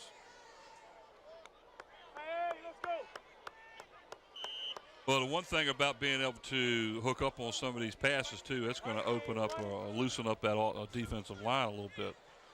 Some of those, that 4-4 defense that they play, they're going to drop those linebackers a little bit further back, which is going to open up the holes a little bit more in the running line. Their running might ease up a little bit in the second half as long as they're successful throwing the ball. Look at it, 4 wideouts, 3 to the far side. Look out for the blitz, and down he goes. Boom, number 32, Quante Wallace, linebacker. Wide open shot at the quarterback and nailed him. Well, he came from the blind side. And I know if you've watched football, ladies and gentlemen, you've heard that. 11-yard loss. Boom, there he is, untouched. And that's just one of those things where you say, oh, well. Nothing you can do about that. As the Phantoms, Matt Cole will punt the ball away on the clock that is running down to 35 seconds. And they're going to let the clock run all the way out. I'd take the delay game here. Absolutely. Back deep for the Bruins is number 43, Marcus Copperwood. They can get it all the way down to inside 20 seconds, I believe, before they actually, there it is. 17, 16, 17. Dead ball. Delay. Smart Phoebus. move. Still 4th down. That leaves minimal time for the Bruins to do anything with the ball once they There's Renee Cameron there's our, what do you call that thing? Microwave. That's our microwave. No, it's not something you cook food in. Hi, Renee. Except noise. There's Renee. Go. Hello, Renee. Renee Camden. 4th down and a bunch worker. now. And I'm talking a bunch. Try to drop down and see 27 Renee. yards, by the way. 4th down and 27. Here's Cole's punt. Gets it off. Nice hang time. Copperwood takes it at his own 26 and breaks free a little bit, gets up near the 40. He ends up picking up close to 10 yards on it. The clock ought to end right there. Let's see. We got 4 seconds. 4 seconds to go. So they ought to get at least one play off before the end of the first half. Folks, you see what I get to see. Now, Mike Hauser, who sits to the right of me, doesn't get to see that very often because his vision is blocked, but that's about the view that I get. 4 seconds left in the game, 14-7. Phoebus over the Bethel Bruins. Pretty good first half, too, by the way. Excellent first half. Bethel has shown me a lot. And Phoebus started off a little bit slow, but has come on like gangbusters here in the second quarter. 14-7. This should be the last play of the first half. And there's Baycoat being forced out again, and he throws the ball out of bounds, and that should end it. And that is the end of the first half of play here at Darling Stadium. The Phoebus Phantoms out in front of the Bethel Bruins by a score of 14-7.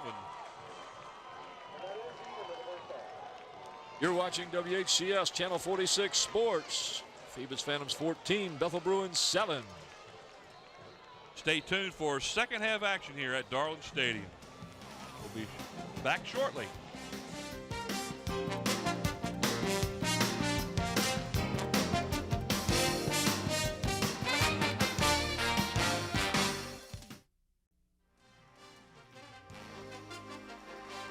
All right, back here at Darling Stadium, it's second half action just getting ready to get started. And we'll give you a few of the halftime stats here in a couple minutes. The score here at the half is the Phoebus Phantoms 14 and the Bethel Bruins 7. Down on the field, Ross Carney's trying to get a hold of Bill D to get a couple of words from him. And as soon as he gets Bill with him, we'll send it on down to you. Some stats early here in the first half. The Phantoms 29-yard rushing on 18 attempts. That's one of the lowest we've seen rushing-wise for a half for Phoebus team in quite some time. They had a total of 127 yards passing with 2 touchdowns, as Boyd was 6 of 11, and Towler 3 for 76 as far as his yards are concerned. He had both touchdowns. 10 first downs for the Phantoms. They had no fumbles. They were penalized 7 times for 55 yards. Bethel, on the other hand, they rushed the ball 17 times for 115 yards, and there's Ross Carney right now down there with Coach D. Let's go ahead and send it down there to Ross. Can you tell me, what did you tell your team in halftime? Well, we made a lot of mistakes in that first half when we're leading, so I feel fortunate of that. The Bethel's come out with a lot of fire. Now we just got to match their intensity this half. Good luck, Coach. Thanks. Back to you guys.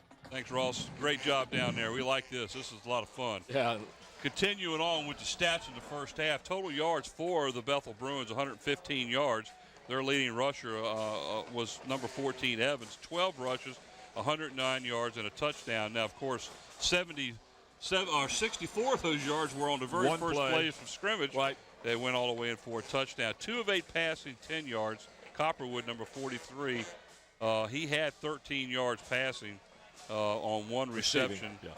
The first downs for the Bethel Bruins, they had 6. They didn't have any fumbles. So we've been kind of turnover free here in the first half. Penalties 3 for 21 yards.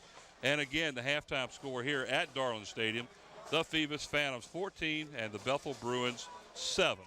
In kind of an interesting game tonight, Mike. We've watched a young Bethel team under a new coach, Coach Nelson, who has invigorated this team and put some excitement back in football at Bethel. And Mike, we've been witnessing that excitement tonight as the kids are having fun out there. They're playing great offense. They're mixing it up. They're running some good plays that they're having success with. And the defense almost has like been amazing. It was almost like watching 2 separate quarters. Well, it was, because you've got the defending state champion Phoebus Phantoms out here.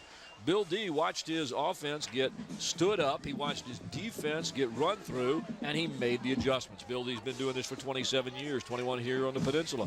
He knows what he has to do. These kids have been there before. They know what they're supposed to do.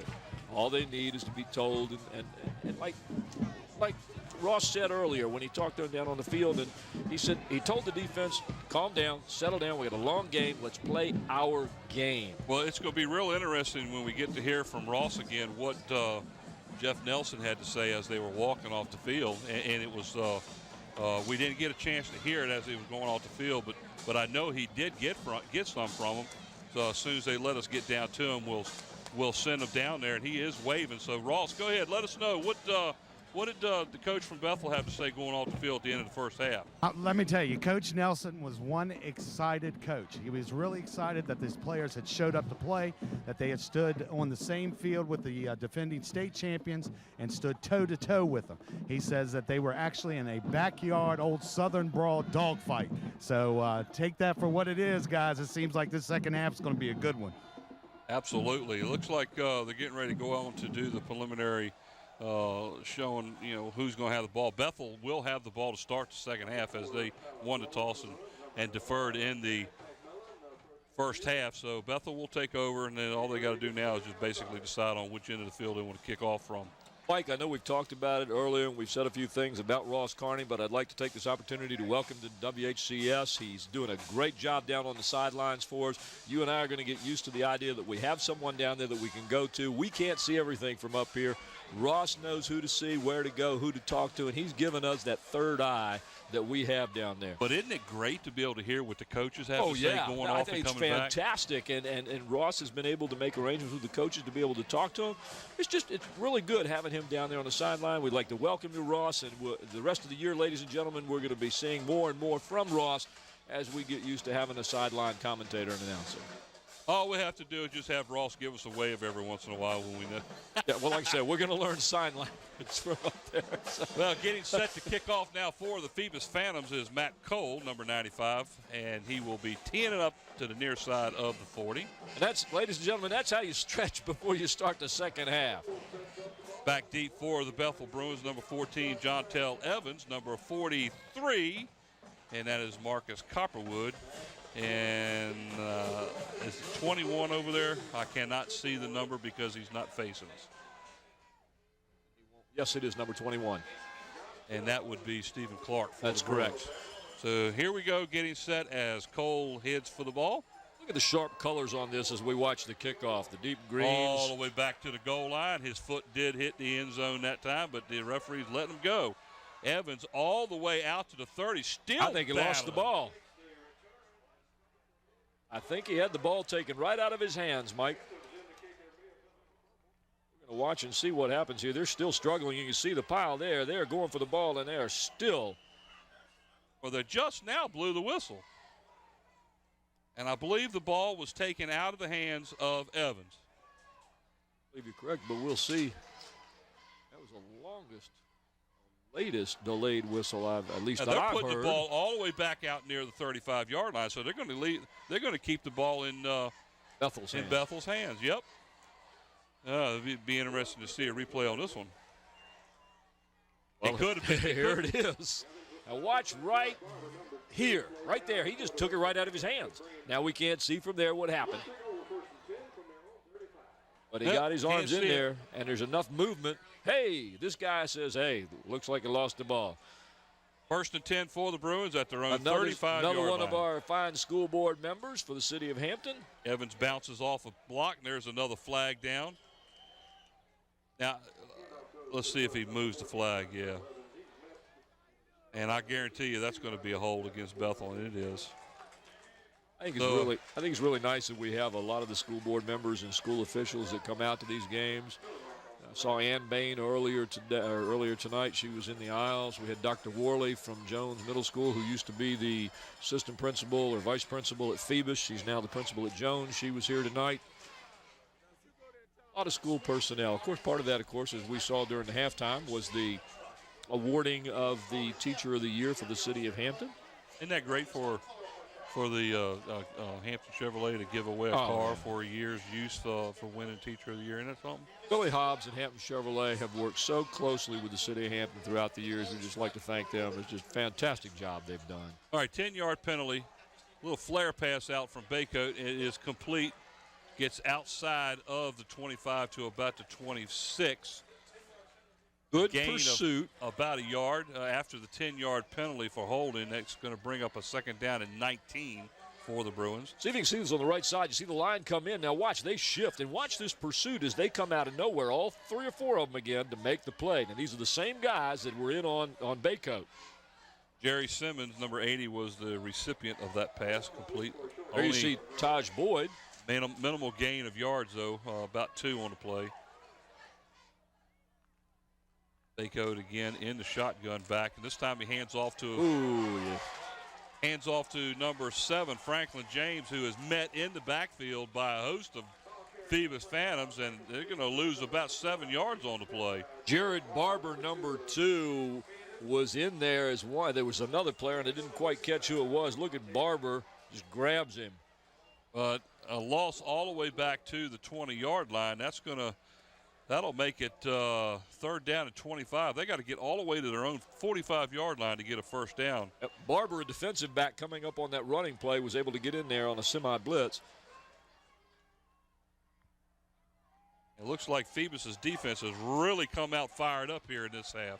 Yeah, they are. Look at this pursuit. Look at this pursuit. And he gains all of a yard on the play. And he must have run about 30. Demetrius Ward was on him from the get-go. So Bethel is unable to do anything with it on their first possession. Watch Demetrius Ward as he gets over here. Watch him. Here he comes, here he comes, here he comes, here he comes, here he comes, just all over him. Not letting him get anywhere. 66, Zach Brittner is back to punt the ball for the Bruins. And that is Reed Evans for Phoebus. Almost blocked as it's being downed by the Bruins at the 48-yard line of Bethel. Great field position to start the second half for the Phoebus Phantoms. 9:56 still left here in the third quarter. We're at Darling Stadium. You're watching WHCS Channel 46 Sports. I'm Paul Rowe along with Mike Hauser, Brent Musburger. I love that Brent Musburger. But it's actually Brent Musgrove. I know, but I love to call him Musburger. Let's call him Musty. And along with Bob Killen, Bob Killen, the stat man. And Ross Carney down on the sideline with us this year. And a handoff is up the middle, and I believe the ball was handed off to Darius McMillan, the fullback on the play, and that's who it was, number 11. He'll pick up about 4 yards on the play. That's going to bring up a second down at 6. Now that was an old Phoebus play there. That's just you just give the fullback the ball and you surge forward following the line. Yeah, that's right. I can remember seeing Nathaniel Adibi get into fullback position and run that ball. There's number 2 for the Phoebus Phantoms. That is Jared Barber. He's the one that made that nice play a little while ago. Second down at 6.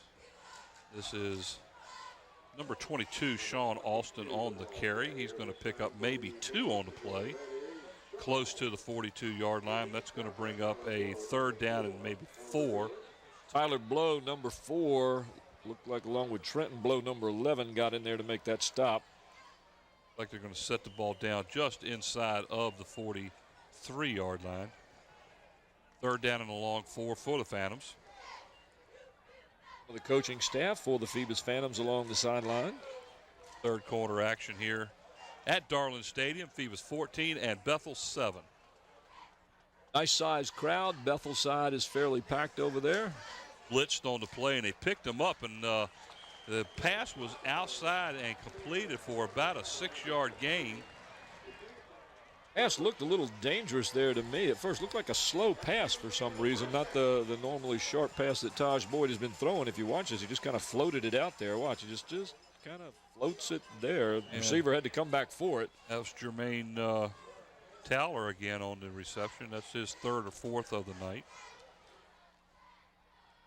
Gain is good for the first down. It'd be 1st and 10 for Phoebus at the Bethel 37-yard line.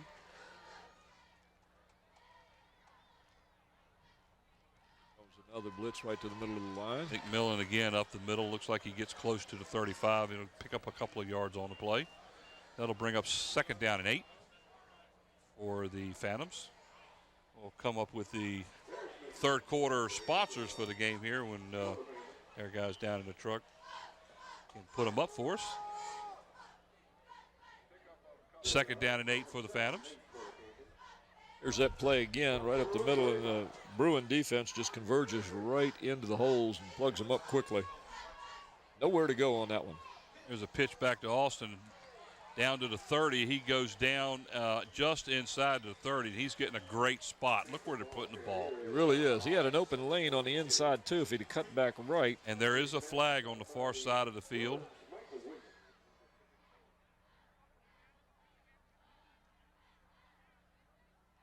Gonna wave it off.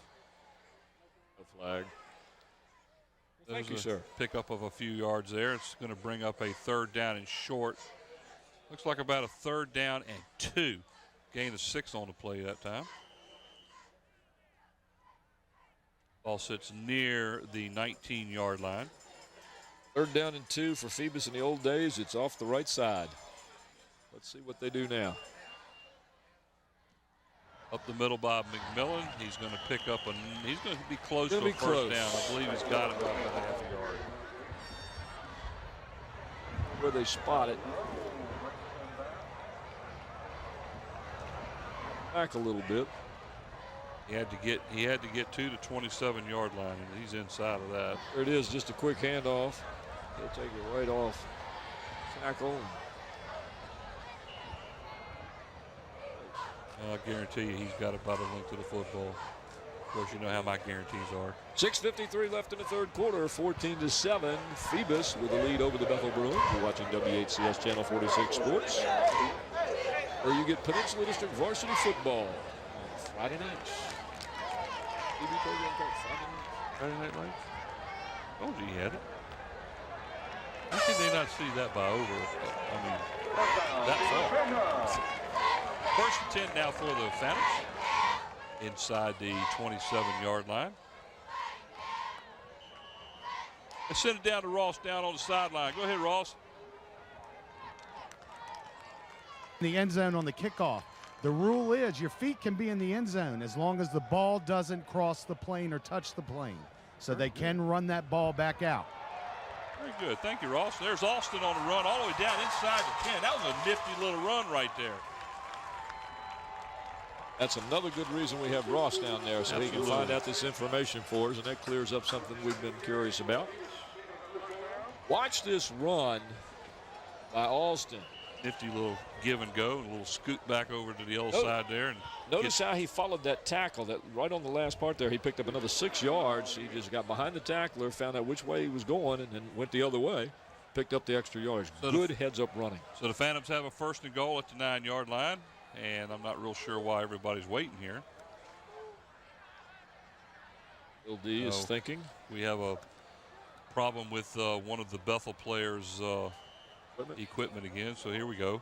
First and goal at the 9 for the Phantoms. Key defensive stand right now for Bethel here early in the third quarter. There's McMillan nice. up the middle. Nice camera shot there. Looks like he's going to pick up about 2 on the play. Down to about the 7-yard line. That's going to bring up a second down and goal from the 7.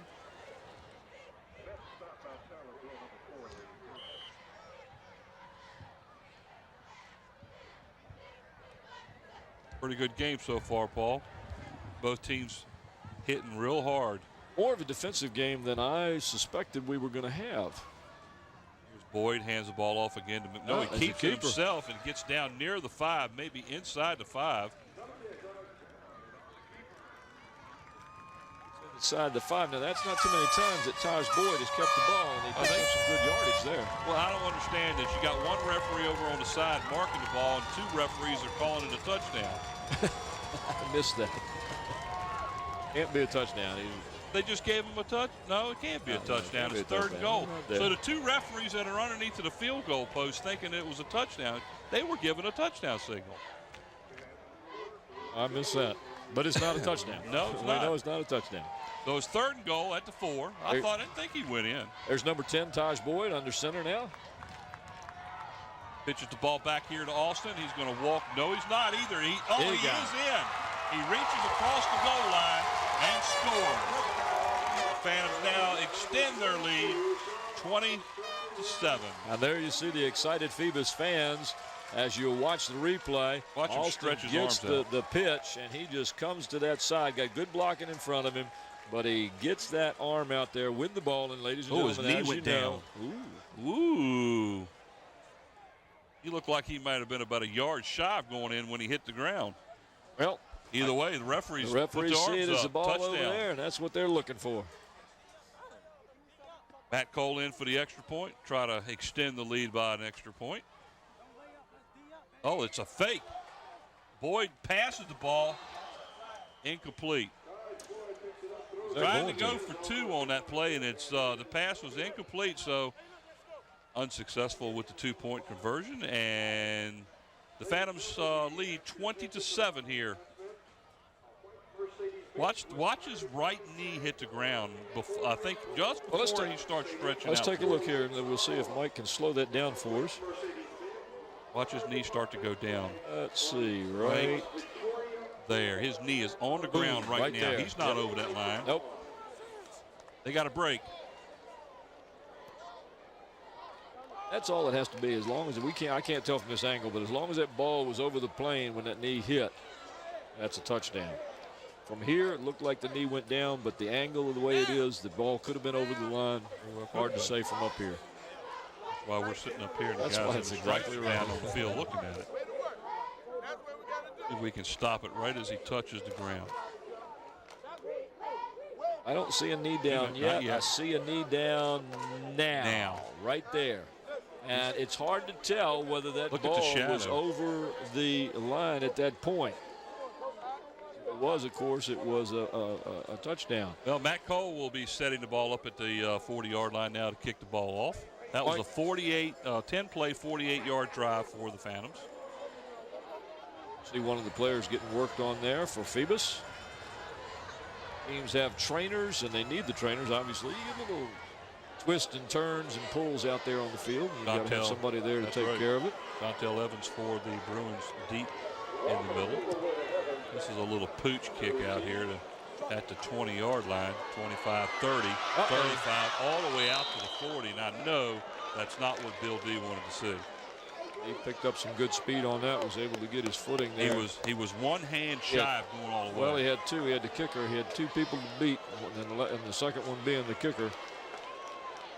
Pick up the speed right here, and if he slips through here, which he does, if he beats that man there. Chaz Robinson did a good job stopping that, cutting across the field there.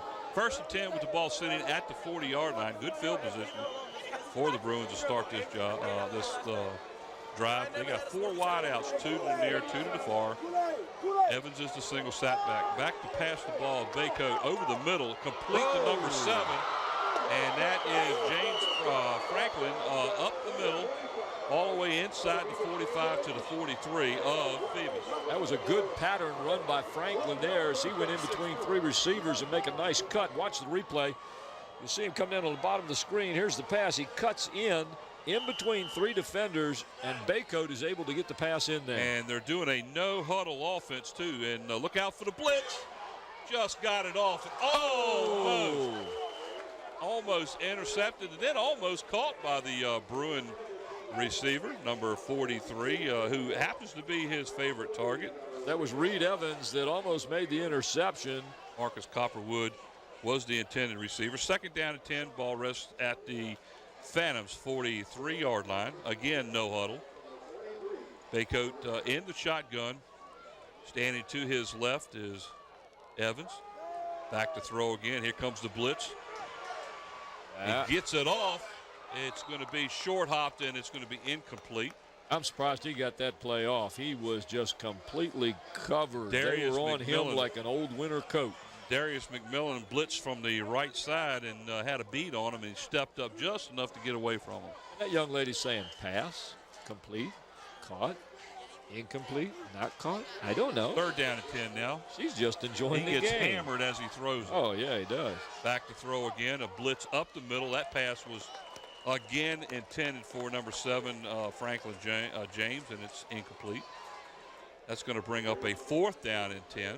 Baycoat is being pressured too much on this blitz. They're not picking up that man coming in. They're going to have to do that so he can get some more time. Well, as long as they're putting 4 wideouts out and leaving only 1 blocker back there, it's going to be kind of hard to stop them. Exactly. And they're blitzing 2 linebackers each time they try to throw the ball. Bethel's going to have to make that adjustment. There's receivers that are open. Zach Brickner is now in to punt the ball for the Bruins. Bad snap. Oh, he we're gets gonna the have a ball flag. off and he gets hammered.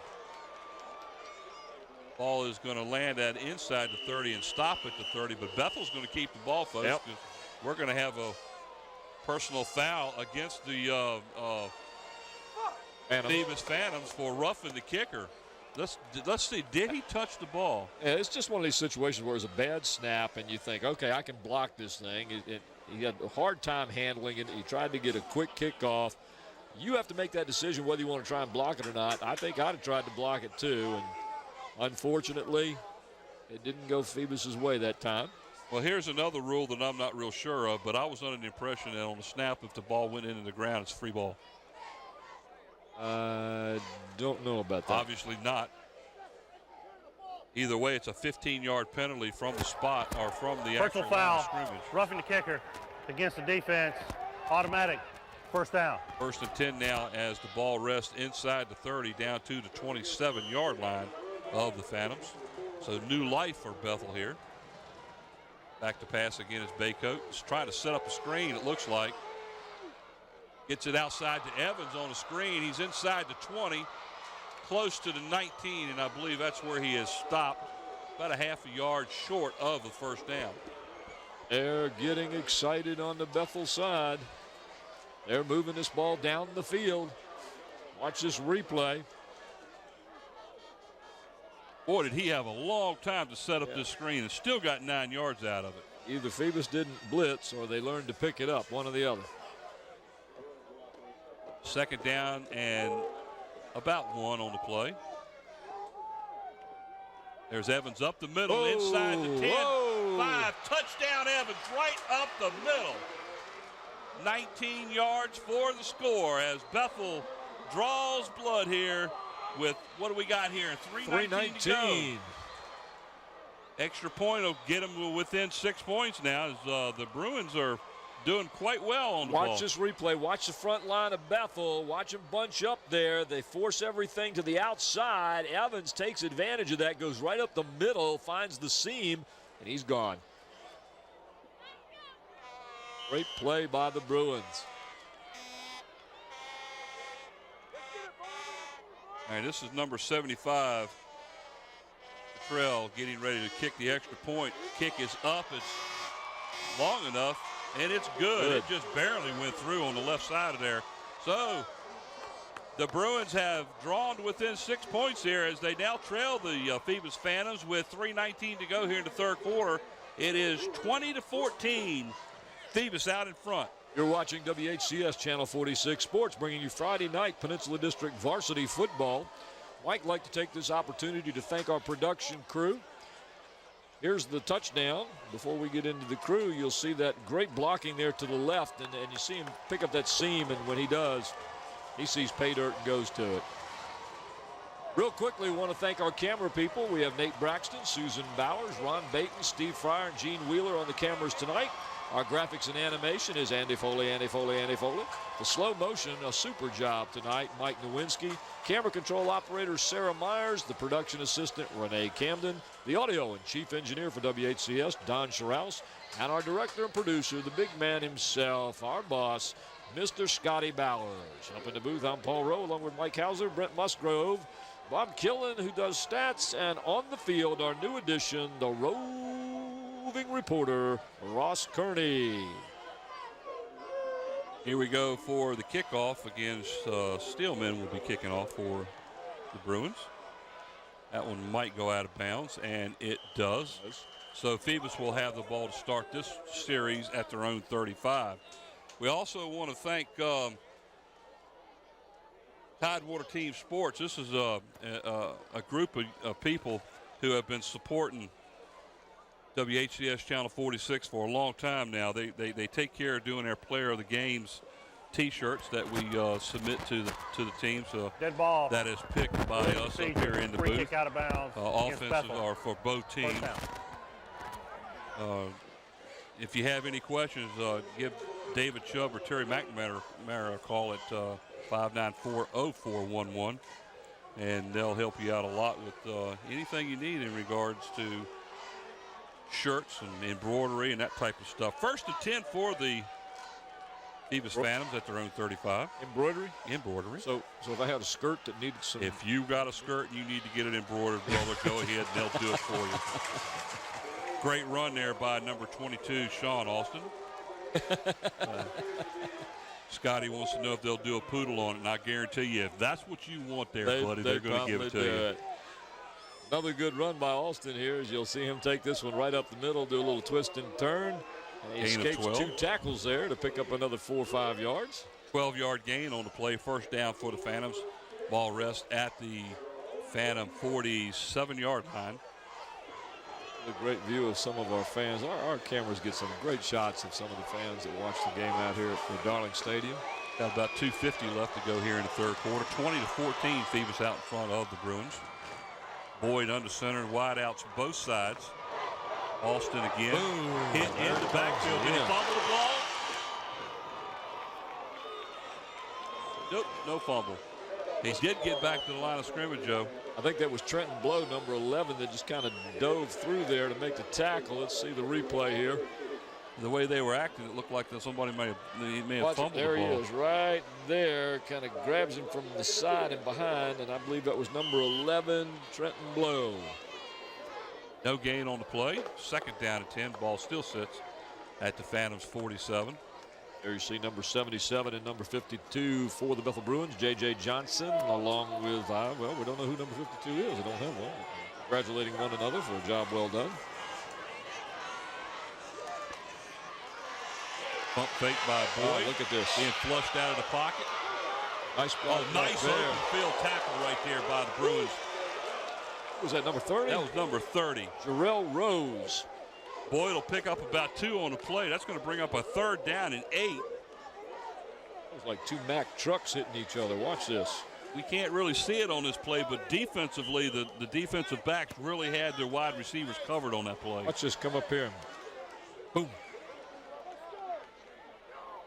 Ball sits at the Phantoms 49-yard line, a gain of 2, 3rd down and 8. Hey, guys, how you doing? Awful long time they're spending here. I think those young kids are going to be hoping they're playing ball one day. Sure of it. In the shotgun now. Mullen in motion. Setting up a screen. Oh, and the ball is blocked. No, he's calling that a fumble. He's calling it a fumble, and it's recovered by the Bethel Bruins. First turnover. First turnover in the game, and I'm not sure we've got that one. Let's see if we got this. I thought he was in the throwing motion. Here comes. He's back. He's got the. Oh, he lost the ball, but he took it back. Good call. What a play. What a great shot by our replay, too. Good gracious. You saw it right there, ladies and gentlemen. Replay. No our replay took care of that for us. Susan Bowers, I think, got that one for us. First turnover of the game. There goes Evans up the middle, shoots to the outside. Outside. He gets outside again, and unfortunately there's going to be a holding call.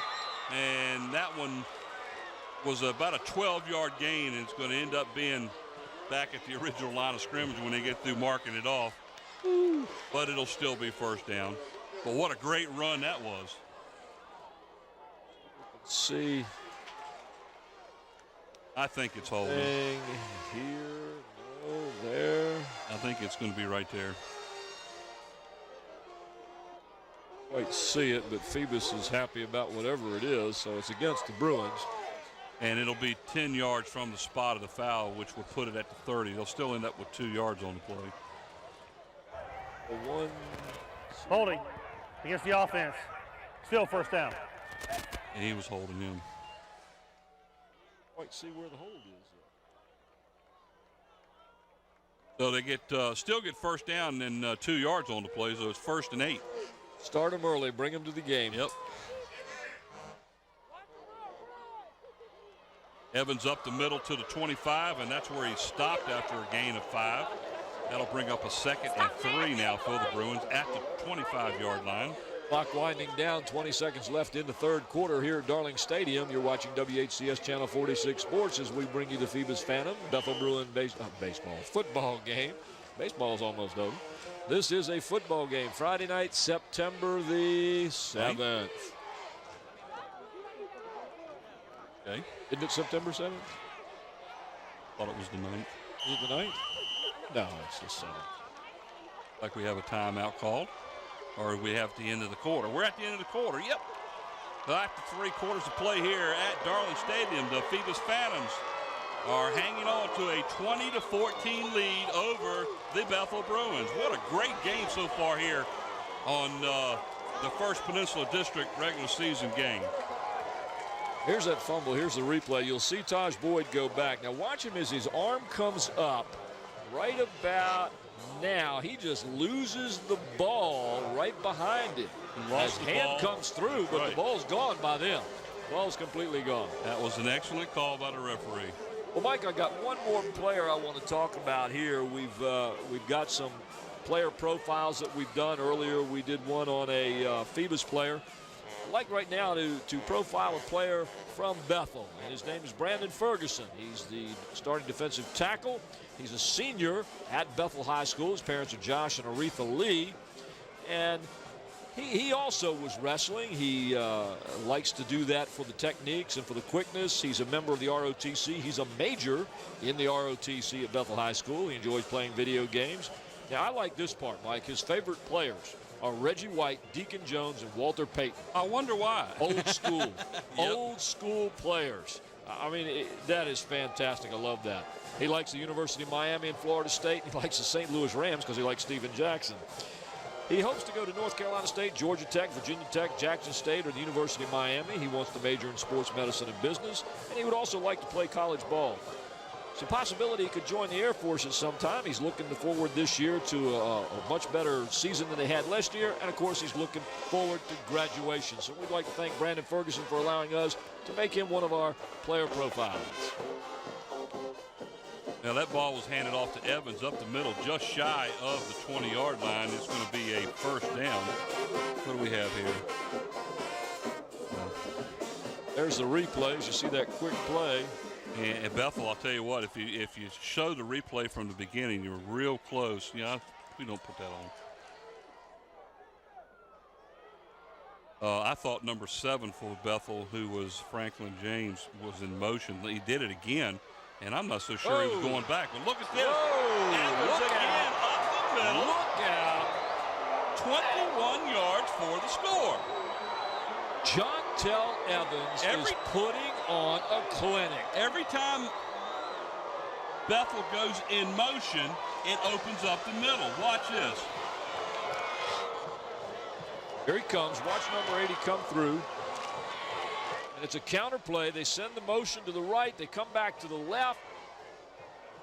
Well, the Bruins have come back and tied this score up at on the first play of the fourth quarter, 20-all. And number 75, Kenny Steelman, is in to try to give the Bruins the lead. Now, let me ask you a question. We saw the replay. We saw the runner go in motion. How often do we see the motion man go forward and then turn around towards the line and not get called for that? Watch him. He's going forward, and he hasn't started going side. I don't think he was going sideways when they snapped the ball, and they did the same play back here earlier. Well, it must be a legal play. They're not calling anything about it. So I think the best I can say, Mike, in defense of the refs is the fact that even though they're going forward, they see it as a pivot turn, and that's the best I can tell you. Yeah. They look at it as a pivot turn. I understand what you're saying, but in all reality, the rule states you can't be going forward on the snap. Now, I guess they're that close. Yeah, to me, it's like the difference between a good pickoff and a bad pickoff in baseball. That's right. And guess what? He got the pickoff because he scored the touchdown. Well, great run by Evans again. I'd like to see what his stats are for the game so far. As soon as we can get Mr. Killen down there or Mr. Musgrove to let us know what it is. Here's number 75 for the all-important extra point attempt by number 75 Steelman. This could give Bethel the lead. The kick is up. It's long enough. No good. He missed it. Off to the left. Wide left. So we're all knotted up here at the beginning of the fourth quarter. Bethel 20 and Phoebus 20. We have a ball game again, guys. What a ball game. You're watching WHCS Channel 46 Sports. Friday night Peninsula District football. The defending state champion Phoebus Phantoms and the Bethel Bruins under the new coach, Coach Nelson from North Carolina, who They're in has the dogfight here. rejuvenated this Bruin team. And Mike, they're playing some football out there. They're flat playing some football. I'm impressed at Bethel's defensive abilities this year. Extremely. I mean, you can't knock Phoebus. They're playing a great game. They're talented. They're doing what they need to do, but Bethel is staying right with them, matching them. They got a running back that had over 1,100 yards rushing last time. Look at this, 17 carries for 169 yards and 2 scores, right? Jontel Evans. Or does he have all 3? He has all 3 scores. Jontel Evans, 17 carries, 169 yards, and all 3 of the Bruins scores. Ladies and gentlemen, you can see at the top of our screen there, and if you can hear it through our mics, the crowd is going crazy. It is a large crowd tonight. This game is a big game, and people are here, and they are standing, and they are cheering, and they're doing it for both teams. This is high school football at its best. Kickoff all the way down to the 5-yard line is Wilkins on the Markel Wilkins. Down the right sideline, forced out of bounds, short of the 30. Just short of the 30. That's where the Phantoms will take over. 1st and 10.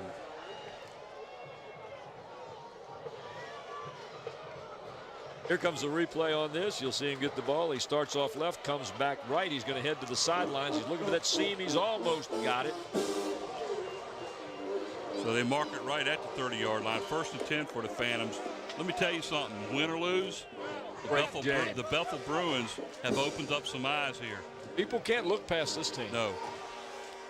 People can't look past Phoebus. They can't look past Bethel. Now, I haven't seen the other ones yet, but as always, they're going to be decent. Hand off to Austin up the middle. Looks like he might have gained a half a yard at the most. I might get in trouble for saying this. The Peninsula District football is the best football you're going to find around. Oh, there's no doubt about that. They mark it at the 21, make that to 31, and a gain of a yard. 2nd down and 9 for the Phantoms. And you got you got so many teams in this district that are good. And you know what? Bethel has been left out of the playoffs so many times here recently because of the fact that they are a Division VI team. And most of the time, the Division VI teams always seem to come out of the Beach District. And now they've expanded the playoff systems. So guess what, folks? Quick pass to an open receiver. Nice throw all the way down. That was to Levante Battle, number 35, all the way down inside the 45-yard line of Bethel. A little quick over the top. Good pattern. You've got an open seam down the middle, and Taj Boyd hits him quickly, and that's the whole key to the play is getting the pass there. All the way down to the 42-yard line where the Phantoms will have 1st and 10 as they drive for what they hope to be the lead takeover as far as the score. 20-20 here. 10:30 to go here in the 4th quarter. Boyd again, this time hands off to Austin up the middle. Is going to pick up maybe 3 on the play. He's close to the 37. Phoebus offensive line once again getting out there quickly and pushing forward with enough surge to pick up a few yards for the running back. You know, if that line can just push the defense back enough, the running back's going to pick up a minimum of 2-3 yards. Some of them been running tonight. They make a good cut and pick up more. Maybe here shortly we might be able to hear from Ross down on the field, see if he's got any insight on what's going on. Looks like the Phoebus coaches are really working hard now trying to get these players to get back in this game. Boyd is under center. Back to Austin, hands the ball off, and he's hit at the line but breaks free all the way down inside the 30 to about the 27-yard line. That's a gain of what looks to be about 12 or 13 yards. Good for the 1st down. Good run by Austin, Mike. He made that extra yardage on his own because he should have been down. You'll see him right here. He was hit right there. Boom, 1, 2, and he just slices through there and makes the yardage himself. Good pickup by Austin. So the Phantoms on the march now. 1st and 10 at the 27-yard line. Just under 10 minutes left in the game. Well, I'm telling you, this could be anybody's game right here. Depends on which team's going to be able to outlast the other. This might be one of those games that whoever has the last. Oh, nice play. See that coming, number 43, Marcus Copperwood from the outside. Copperwood, the defensive back, left his receiver when he saw the play develop, and he just Austin is hurt. Torpedo. He was actually hurt on the last play, Mike. He came limping back on the last play, and I wondered if he was going to go out. He stayed in. Yeah, he's got to come out this time. You see the pitch, and you see him coming around, and he hits him right in the Underwood shin. Come in. Boom. Hit him in the thigh muscle. That one had to smart. Well, Austin's on the sideline. Austin is trying to run it off. Looks like he might have a bruised thigh there.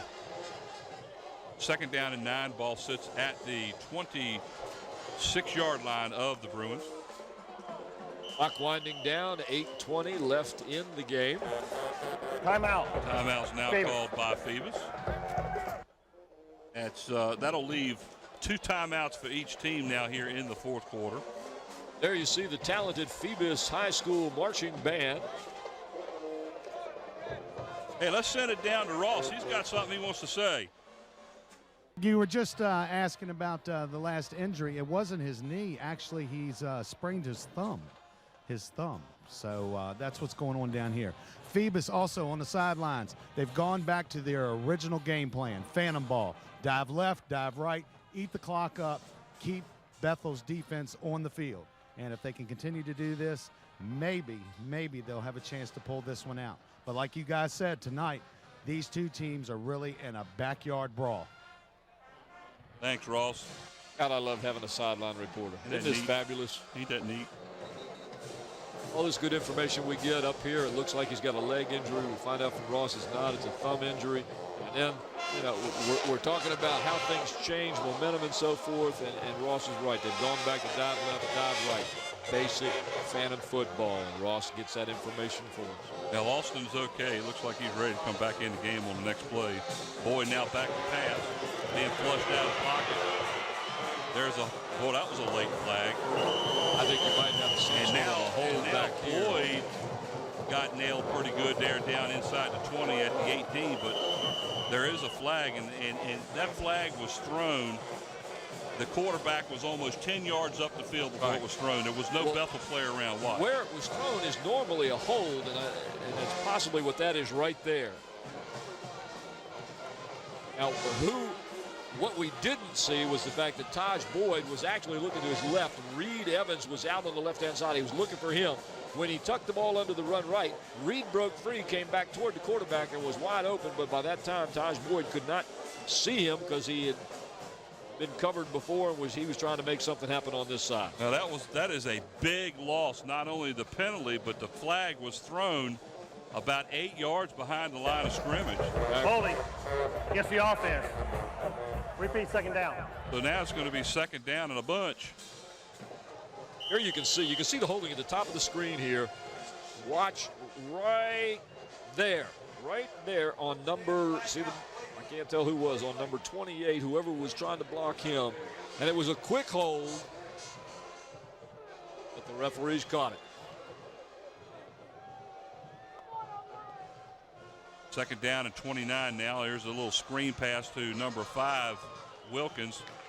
He didn't get, but he got about 5 yards on the play, down close to the 41. That's going to bring up 3rd down and about 25 now. 5 yards, but Bethel played that one well. They came over to cover it quickly. 3rd and 25 for the Phantoms at the Bethel 42-yard line. This is a key defensive stand right here for Bethel. It really is with 3rd and 20. My guess is that Taj Boyd is going to be looking out to Reed Evans on the left side. It'll be 3rd and 25. 3 receivers out there to the left. Back to pass. Boyd over the middle, wide open, intercepted by Bruins. And I believe that is number 43, and it is Underwood. Look out. He may go all the way, and he does. Is there any flags on the field? No. Touchdown, Bruins. Marcus Copperwood, and I called him Underwood a minute ago. Marcus Copperwood picks off the pass from Tosh Boyd.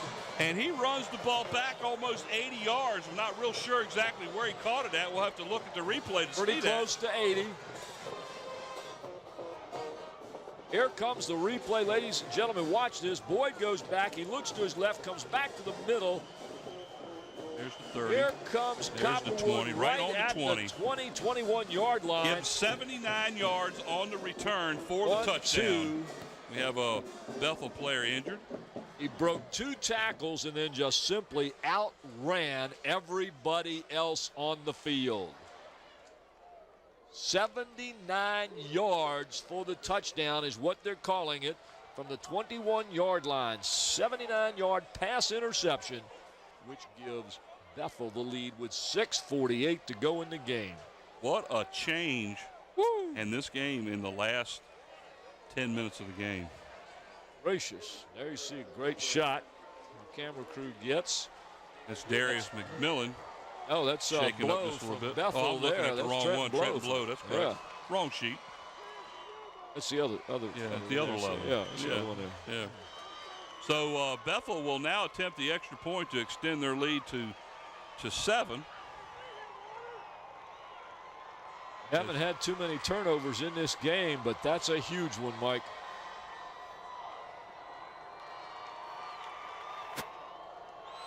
This is a important extra point here by number 75, Kenny Steelman. If you remember correctly, Phoebus tried for a 2-point conversion last time and it was incomplete. Correct. There's the kick is up. It does. I believe it went through. It did. So the Bethel Bruins, after that 79-yard interception return, put a score. With 6:40 to go now here in the game, are out in front of the Phoebus Phantoms by a score of 27-20. Whoa. We talked about this being a possibility of a close game, and let me tell you something, Bethel has come to play. Mike, here it is one more time. Boyd looks left, comes back to the middle, throws it down. It's a little high. Picks the ball Copperwood off at 21. comes in, goes up, makes the interception. Look, and slips 2 tackles, 3 There's tackles, 3 of 4 them, 4. tackles. There's 5. No, he just simply outruns it from here. And that was McMillan. He's gone. Unreal. This side of the stadium, folks, is absolutely noiseless. And the other side was going crazy. And there you see number 62 for the Phoebus Phantoms, Dominique Davenport, the standout defensive player. He looks a little tired, but I guarantee you that man gives it everything he can when he goes on the field. Kenny Steelman out to kick the ball now as he has it teed up at the 40. We have to remember, Mike, though, 6 minutes, 40 seconds. We've seen a lot happen in a whole lot less time than that. Kicks the ball to the far side of the field. Oh, and he touched the ball. The ball went into the end zone, out of bounds in the end zone. What are they saying? They're saying it's a touchback. Saying touchback. He must not have touched it. Oh, yeah, he did. There's no doubt the ball. Either way, the ball went out of bounds through the end zone, so it's a touchback, and Phoebus will have to bring it up off their own 20. Went into the end zone. It is a touchback. Just went into the end zone, touchback. See. Sure did. You can look at it, see how it worked. It did right there. Boy, he got lucky. Yeah, he is real lucky that the ball didn't bounce out of bounds inside that 1. First and 10 at the 20 for the Phantoms, down by 7. 6:40. Hey, let's throw it down to Ross. Go ahead, Ross. Guys, I know we've had a lot of questions about balls going in the end zone after being touched or being caught in the end zone. As long as the ball is not in possession, and if it rolls into the end zone out of bounds, the receiving team still keeps the ball. Yeah, the question was that he was lucky that it didn't go out of bounds or out of bounds inside the field of play. Thanks, Ross. Our legal department. I love it. Somebody knows the rules down there. Gain of about 7 on the play for Phoebus. That'll bring up a 2nd down and 3.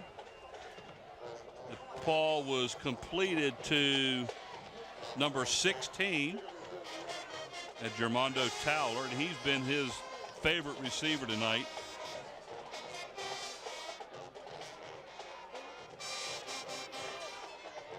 As long as we have Ross down there who knows the rules, and Mike, from what I understand, he went to referee school, so he's a little familiar with most of the rules. He'll be able to help us throughout the year. Boyd on the keeper, and he is going to lose a bunch all the way back to the 20.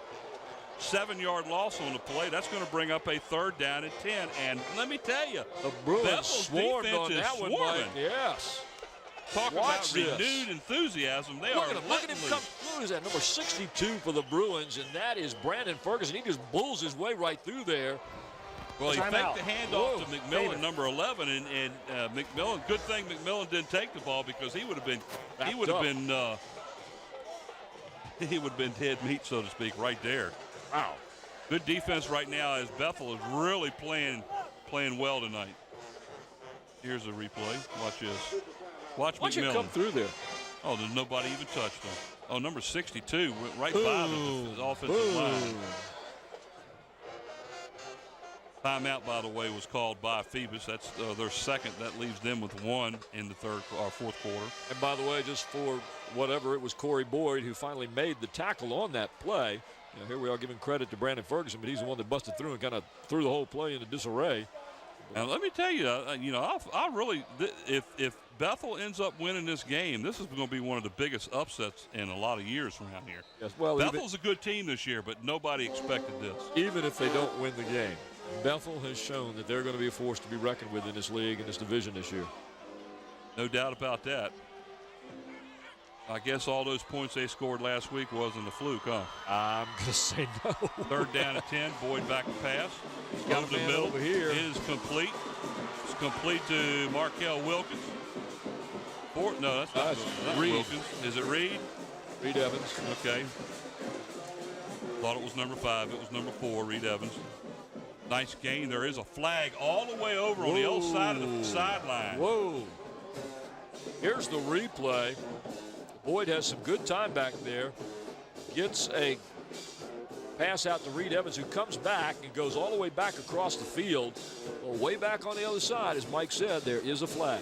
They're giving a sideline warning to Bethel, telling them to stay off the field. Okay, so the play is going to stand. 21-yard gain on the play. First and 10. Sideline warning against Bethel. That is their first warning. First down. Well, I guess when you're leading Phoebus 27-20 with 6 minutes to go in the game, you get a little excited. Absolutely.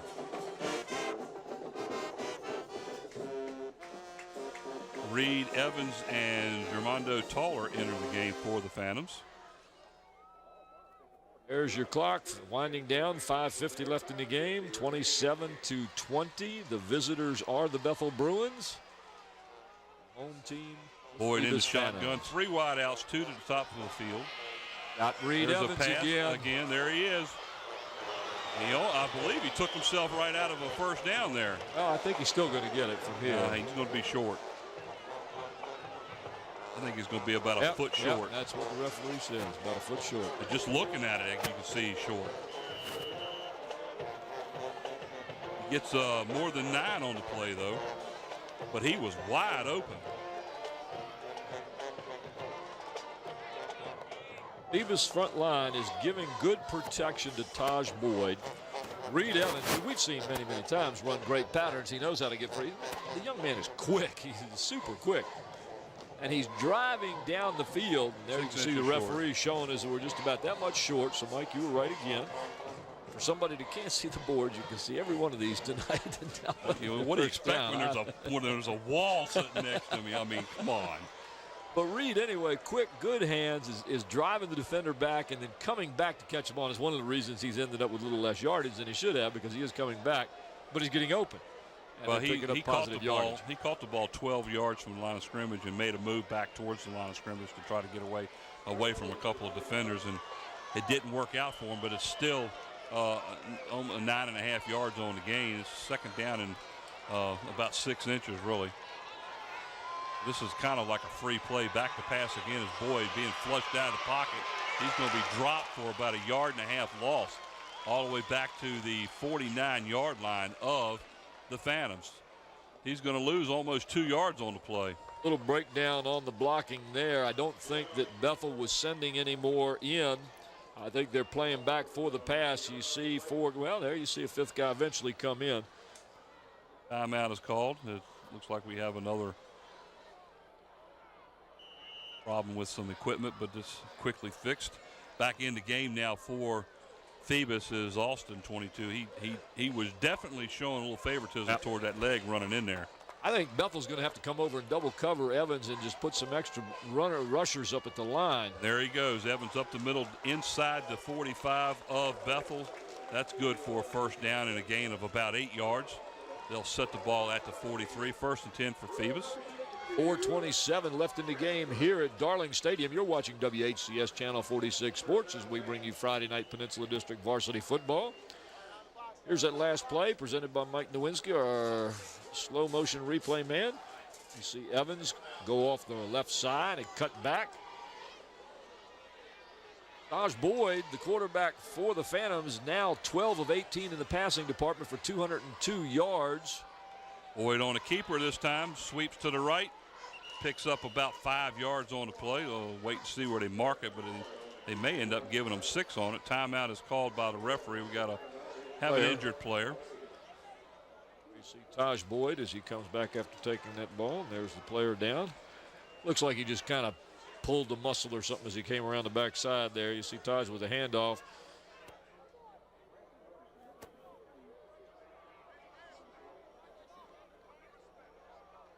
Just twisted his leg there. Maybe pulled the muscle when he turned. Trainers come out. They'll take a look at him. He'll have to go out for a play.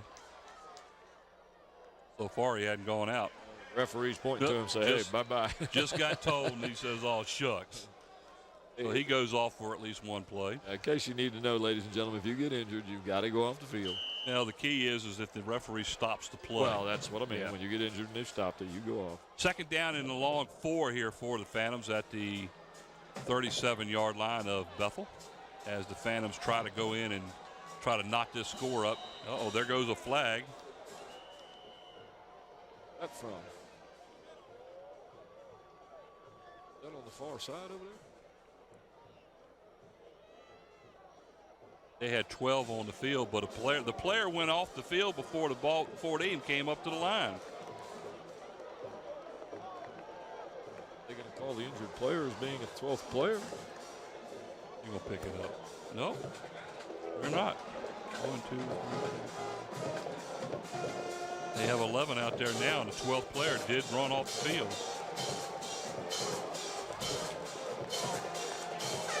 Like an illegal substitution, we'll see. Illegal substitution against Bethel. First down. So Phoebus picks up a first down from that call. Illegal substitution, 5-yard penalty. Puts the ball at the 32-yard line of Bethel. Back to pass, wide open again is number 4 for the Bruins, Greed Evans. Forced out of bounds at the 20. That's a gain of about 12 and a first down. Taj Boyd has found his target here, ladies and gentlemen, late in the game with 3:31 to go. Phoebus down by 7 points. Taj Boyd continues to find an open Reed Evans. You'll see him drop down here to the right side. He immediately looks to Evans and throws to him. Again, Evans, a quick receiver, drives the defense back, turns back, gets the pass. You know, something else that I'm impressed about in regards to the offense, the passing game for Phoebus, not just Boyd, but the ability of the receivers to run the routes that they're running to get there. You're right. Exactly right. Here back he is looking again. Now he goes back going the other over way. there. He's wide open as he actually faked out the player. What a pass. That's 16. My goodness, that's Dramondo Towler again. What a move he made on that defensive back. Watch Taj Boyd throw a perfect pass.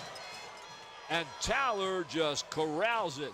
Boyd puts that one where nobody can block it, knock it away, or intercept it. So here's Matt Cole in to try to tie the game up. Big extra point here, ladies and gentlemen. Let's watch it. It's up, and it is through, and there is a flag. And that's by the back referee behind the line of scrimmage. And I got the feeling that Bethel tried to use a player to go up and get it, and I think that's an illegal play. Let's see what the call is. Either that or somebody moved. Personal foul against, I guarantee you that's what they did. The extra point is good. It's all tied up. There is a flag on the play. It's a personal foul against Bethel. And that will be more than likely 15 yards on the kickoff, which means Phoebus will be kicking off from the 45-yard line of Bethel. Ooh. Man. I'd like, if we got a chance to see the replay of the extra point, we might see exactly what happened.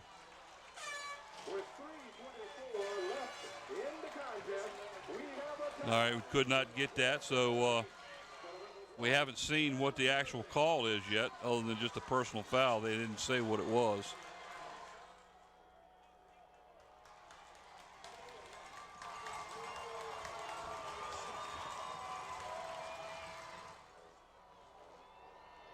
Yeah, the combination between number 10, Taj Boyd, and number 16, Germondo Toller, has been lethal in this game, I'm telling you. Personal foul, charging into the center during the try, being forced on the kickoff. Well, I was correct. Charging into the center.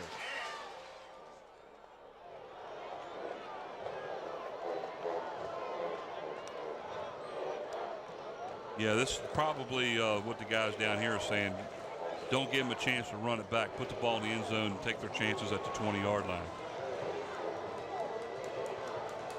Nah, they won't do it onside. Here we go. Boyd, make that Matt Cole has got it teed up to kick off. And that's what he does. He kicks the ball in and through the end zone. So Bethel will take over 1st and 10 at the 20-yard line. Scores all tied up here, folks, at Darling Stadium. 3:21 to go here in regulation. It is 27-27. 3:24 actually here to go. You're watching WHCS Channel 46 Sports. Friday night, Peninsula District varsity football. Mike Hauser and Paul Rowe bringing you the blow-by-blow here at Darling Stadium. With Brent Musgrove, Bob Killen, and our on-field reporter, Ross Kearney. Baycoat hands the ball off to Reed Evans. Moves to the left and cuts back to the right. Picks up about 6 or 7 on the play. They're going to give him almost 8 on the play. Look where they're marking it. That was actually Jontel Evans. Reed Evans was on Phoebus, but Jontel's on Bethel, and he took that one through there. If you watch the replay, Evans and Evans, right? There we got the boom, boom, boom, ba. 1, 2, 3. Started to the left and had to cut back to the right, get away from the blockers. Here it comes again. Evans again. This time he's just a little bit short of the 30. He's going to bring up 3rd down and about a half a yard. Clock running at 2:45, 2:44. Bethel is in the no huddle again, just like they were earlier. And the game is in Bethel's hands right now. Sure is, Mike. 3rd down and a yard, we'll call it. Let's see if Baycoat keeps it and goes straight up the middle. That's what he did. Can he get in? Yeah. Oh, yeah, he got it. He got a couple of yards on there. 1st and 10 as the ball will be marked near the 32-yard line. So Bethel will continue with their drive right now. Referee stopped the clock at 2:19. Way they can move the chains for the 1st down. Bethel already set up. They're ready to go. Baycoat in the backfield looking to the sideline for his coach's play. He's got Don't forget, we got to pick players of the games, too. I think it's going to be a hard choice on Phoebus' side. Here's Evans again. He's going to pick up maybe a yard. Boyd, 14 of 20 with an interception, 3 touchdowns, and 234 yards. Career game for Boyd tonight, folks. Sure is. 3 touchdown passes. That's you don't see that a lot very often in a Phoebus, not in a lot of years. Again, we do have to pick players of the games here. We're in the last minute and a half to go here. 27-27. Virtually no gain on that play. 2nd down and 10. Baycoat back to pass. Being flushed out. running, goes out of bounds at around the 35-yard line. He's going to pick up maybe 3 yards, but importantly, he goes out of bounds. The Bruins have 2 timeouts left. Phoebus only has 1. Nice coverage by the Phantoms on that, Mike. Baycoat went back, and as I watched down the field, the receivers are going out. It looked like they're open, but Phoebus is playing in the prevent, I believe, and they dropped back 3 of their secondary, and the receivers were running right toward them. There's no way Baycoat can throw into that kind of coverage. 3rd down and a long 6 now for the Bruins. There it is again. Same thing. They sack them all the way back inside the 25-yard line. Looks like the referee is going to mark it on the 25. That's a big loss. That's a big play by Phoebus. Big play for Phoebus right here. There's 1:11 left in the game. And Phoebus takes their last time out to stop the clock here. Look at the blitz from the left side. Wish I could see who that is. I see number 30 coming in, and it looks like number, help me out there, Mike, maybe number 5? Didn't see it. I was looking at the clock. 1:11 to go here. Might have been number 5, Markel Wilkins coming in. 3rd. If it's not, I apologize. It looks like it could be number 5. Who it is. Markel Wilkins, who came in there and made that play. Markel Wilkins, a defensive back. Dontel Evans, 20 carries, 178 yards.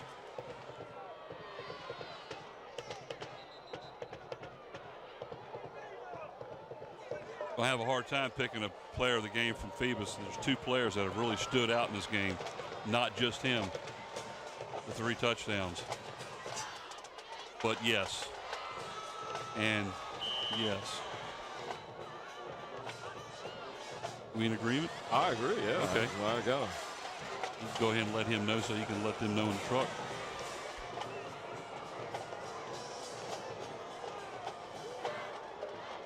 Fourth down now for the Bruins. They got to punt the ball. There's the snap. He drops it. Oh, my goodness. Get rid of the ball. What in the world? He's close to a first down. Where did they? Oh, they marked him short. Oh, it depends on where they mark just outside the 40, and he had to get to the 42. He had to get to the 42 for a first down. So Phoebus will take over in Bethel territory.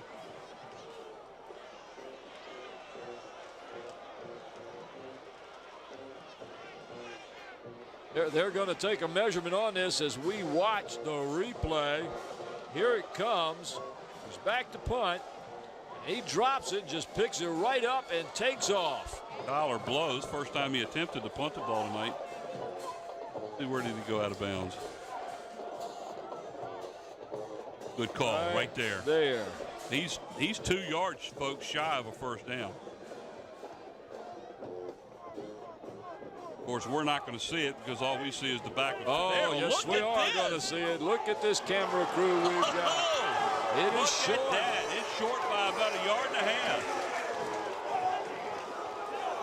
Get that camera down there, guys. I tell you what, folks, you're not going to see it any better than that from a camera crew who says, look, if you can see the flag down here, it's a first down. If you can't see it, it didn't make it to the football. And what did I say earlier? And we watched, and there it is.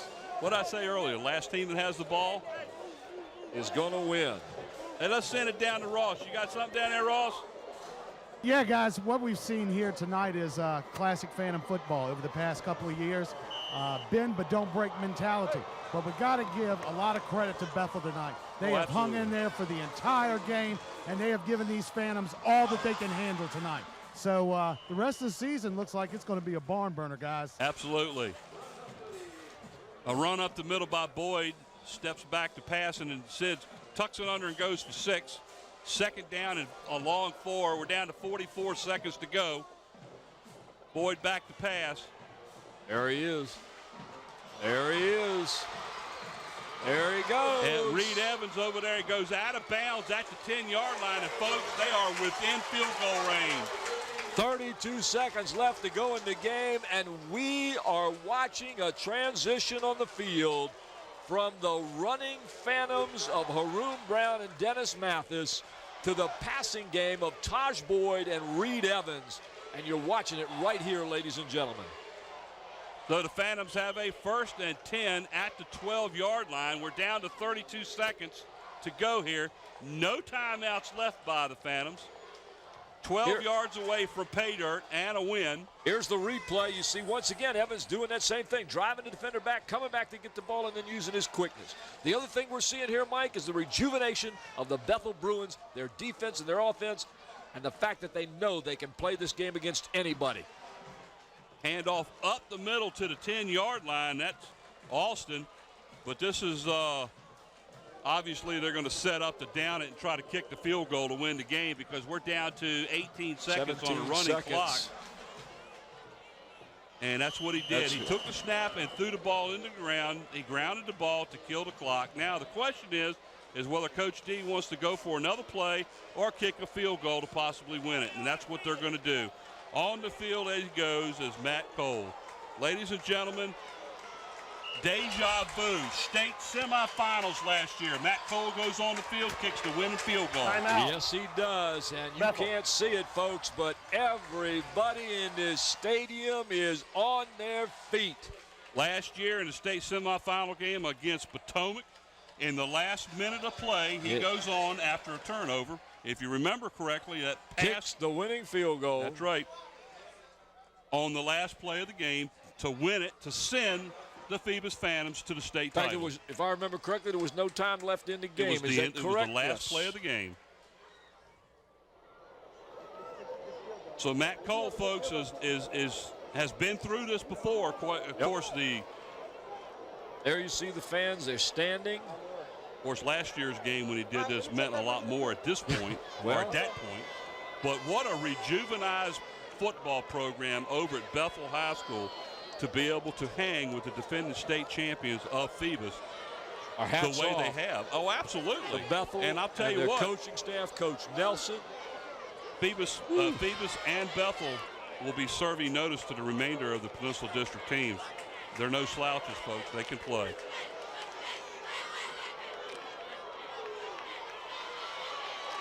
So we're down to a 3rd down and about 8. They are setting up for the winning field goal. Winning field goal is 12 seconds left. Matt Cole added a hold of number 10, Taj Boyd. Here it is, folks. Timeout is being called again, I think, by Bethel. They'll try to freeze them. Bethel. That's their last timeout, so all they're doing now is trying to. And this is exactly what Potomac did last year. It sure is. It sure is. No, the players of the games that we picked are solid. Yeah, that's what he just gave you. Okay. We ought to go ahead and give the players of the games, too, by the way. What do you think, Scotty? Go ahead and give the player of the games now since there's only 12 seconds left. Well, I thought we'd given that to Brent earlier. Okay, that's fine.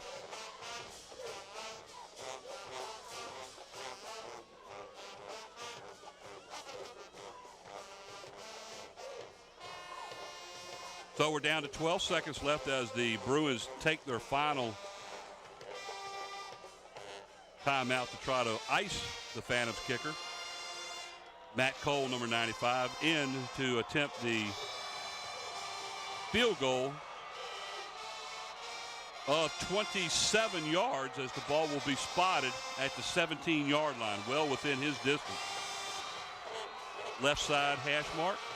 Kick is straight, and it is through.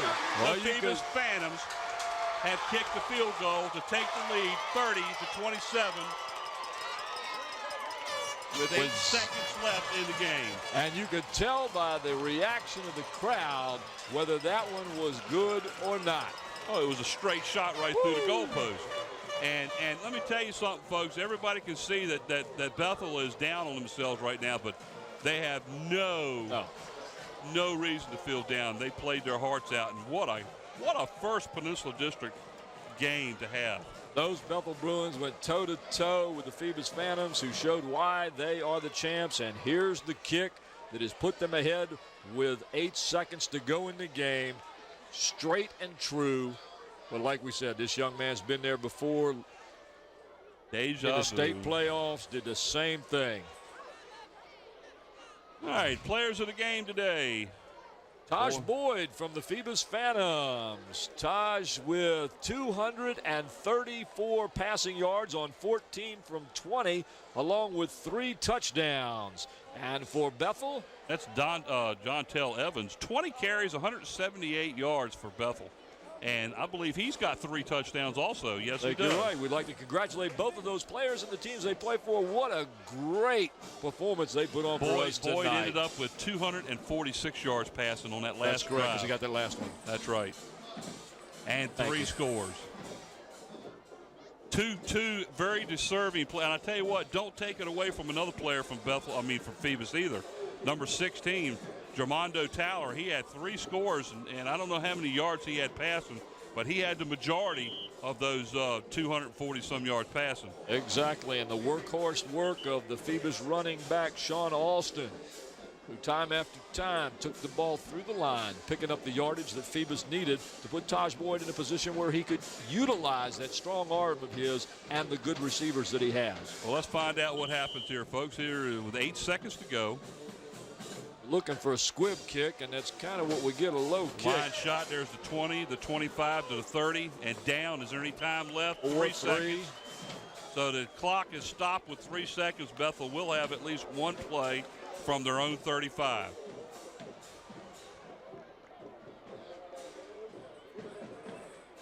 Tonight, our production crew has been Nate Braxton, Susan Bowers, Ron Baton, Steve Fryer, Gene Wheeler on the cameras, Andy Foley, our graphics and animation, Mike Nowinski, our slow motion and instant replay, Susan Myers, the camera control operator, Renee Camden, our production assistant, Don Sherrouse, our audio and chief engineer, the head man, the director and producer, Scotty Bowers. Up in the booth, I'm Paul Rowe. It's been Mike Hauser, Brett Musgrove. Out on the field, Ross Kearney, our sideline guru, and Bob Killen, the statistician. WHCS Channel 46 Sports, Friday Night Football. 1 play left, Mike. Here we go with Bethel. This is their last play. 3 seconds left.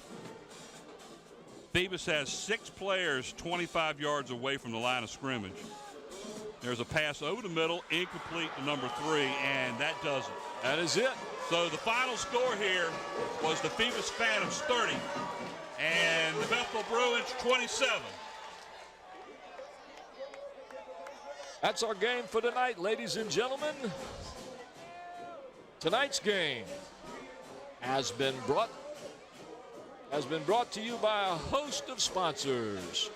And we're going to thank these people. It is Zoom Citgo with locations throughout the peninsula. By Tidewater Team Sports, located at 11839 Buchanan Boulevard in Oyster Point, your one-stop sports headquarters for screen print, embroidery, uniforms, and approval. Call 594-0411 and talk to David Chubb or Teresa Mall. Also, Eric Thompson, Realtor. Call Eric to buy or sell a home or property at 881-2004. And Park Lawnwood Funeral Home, located at 2551 North Armstead Avenue. As for Nancy Staten, the director, on WHCS Channel 46, good night.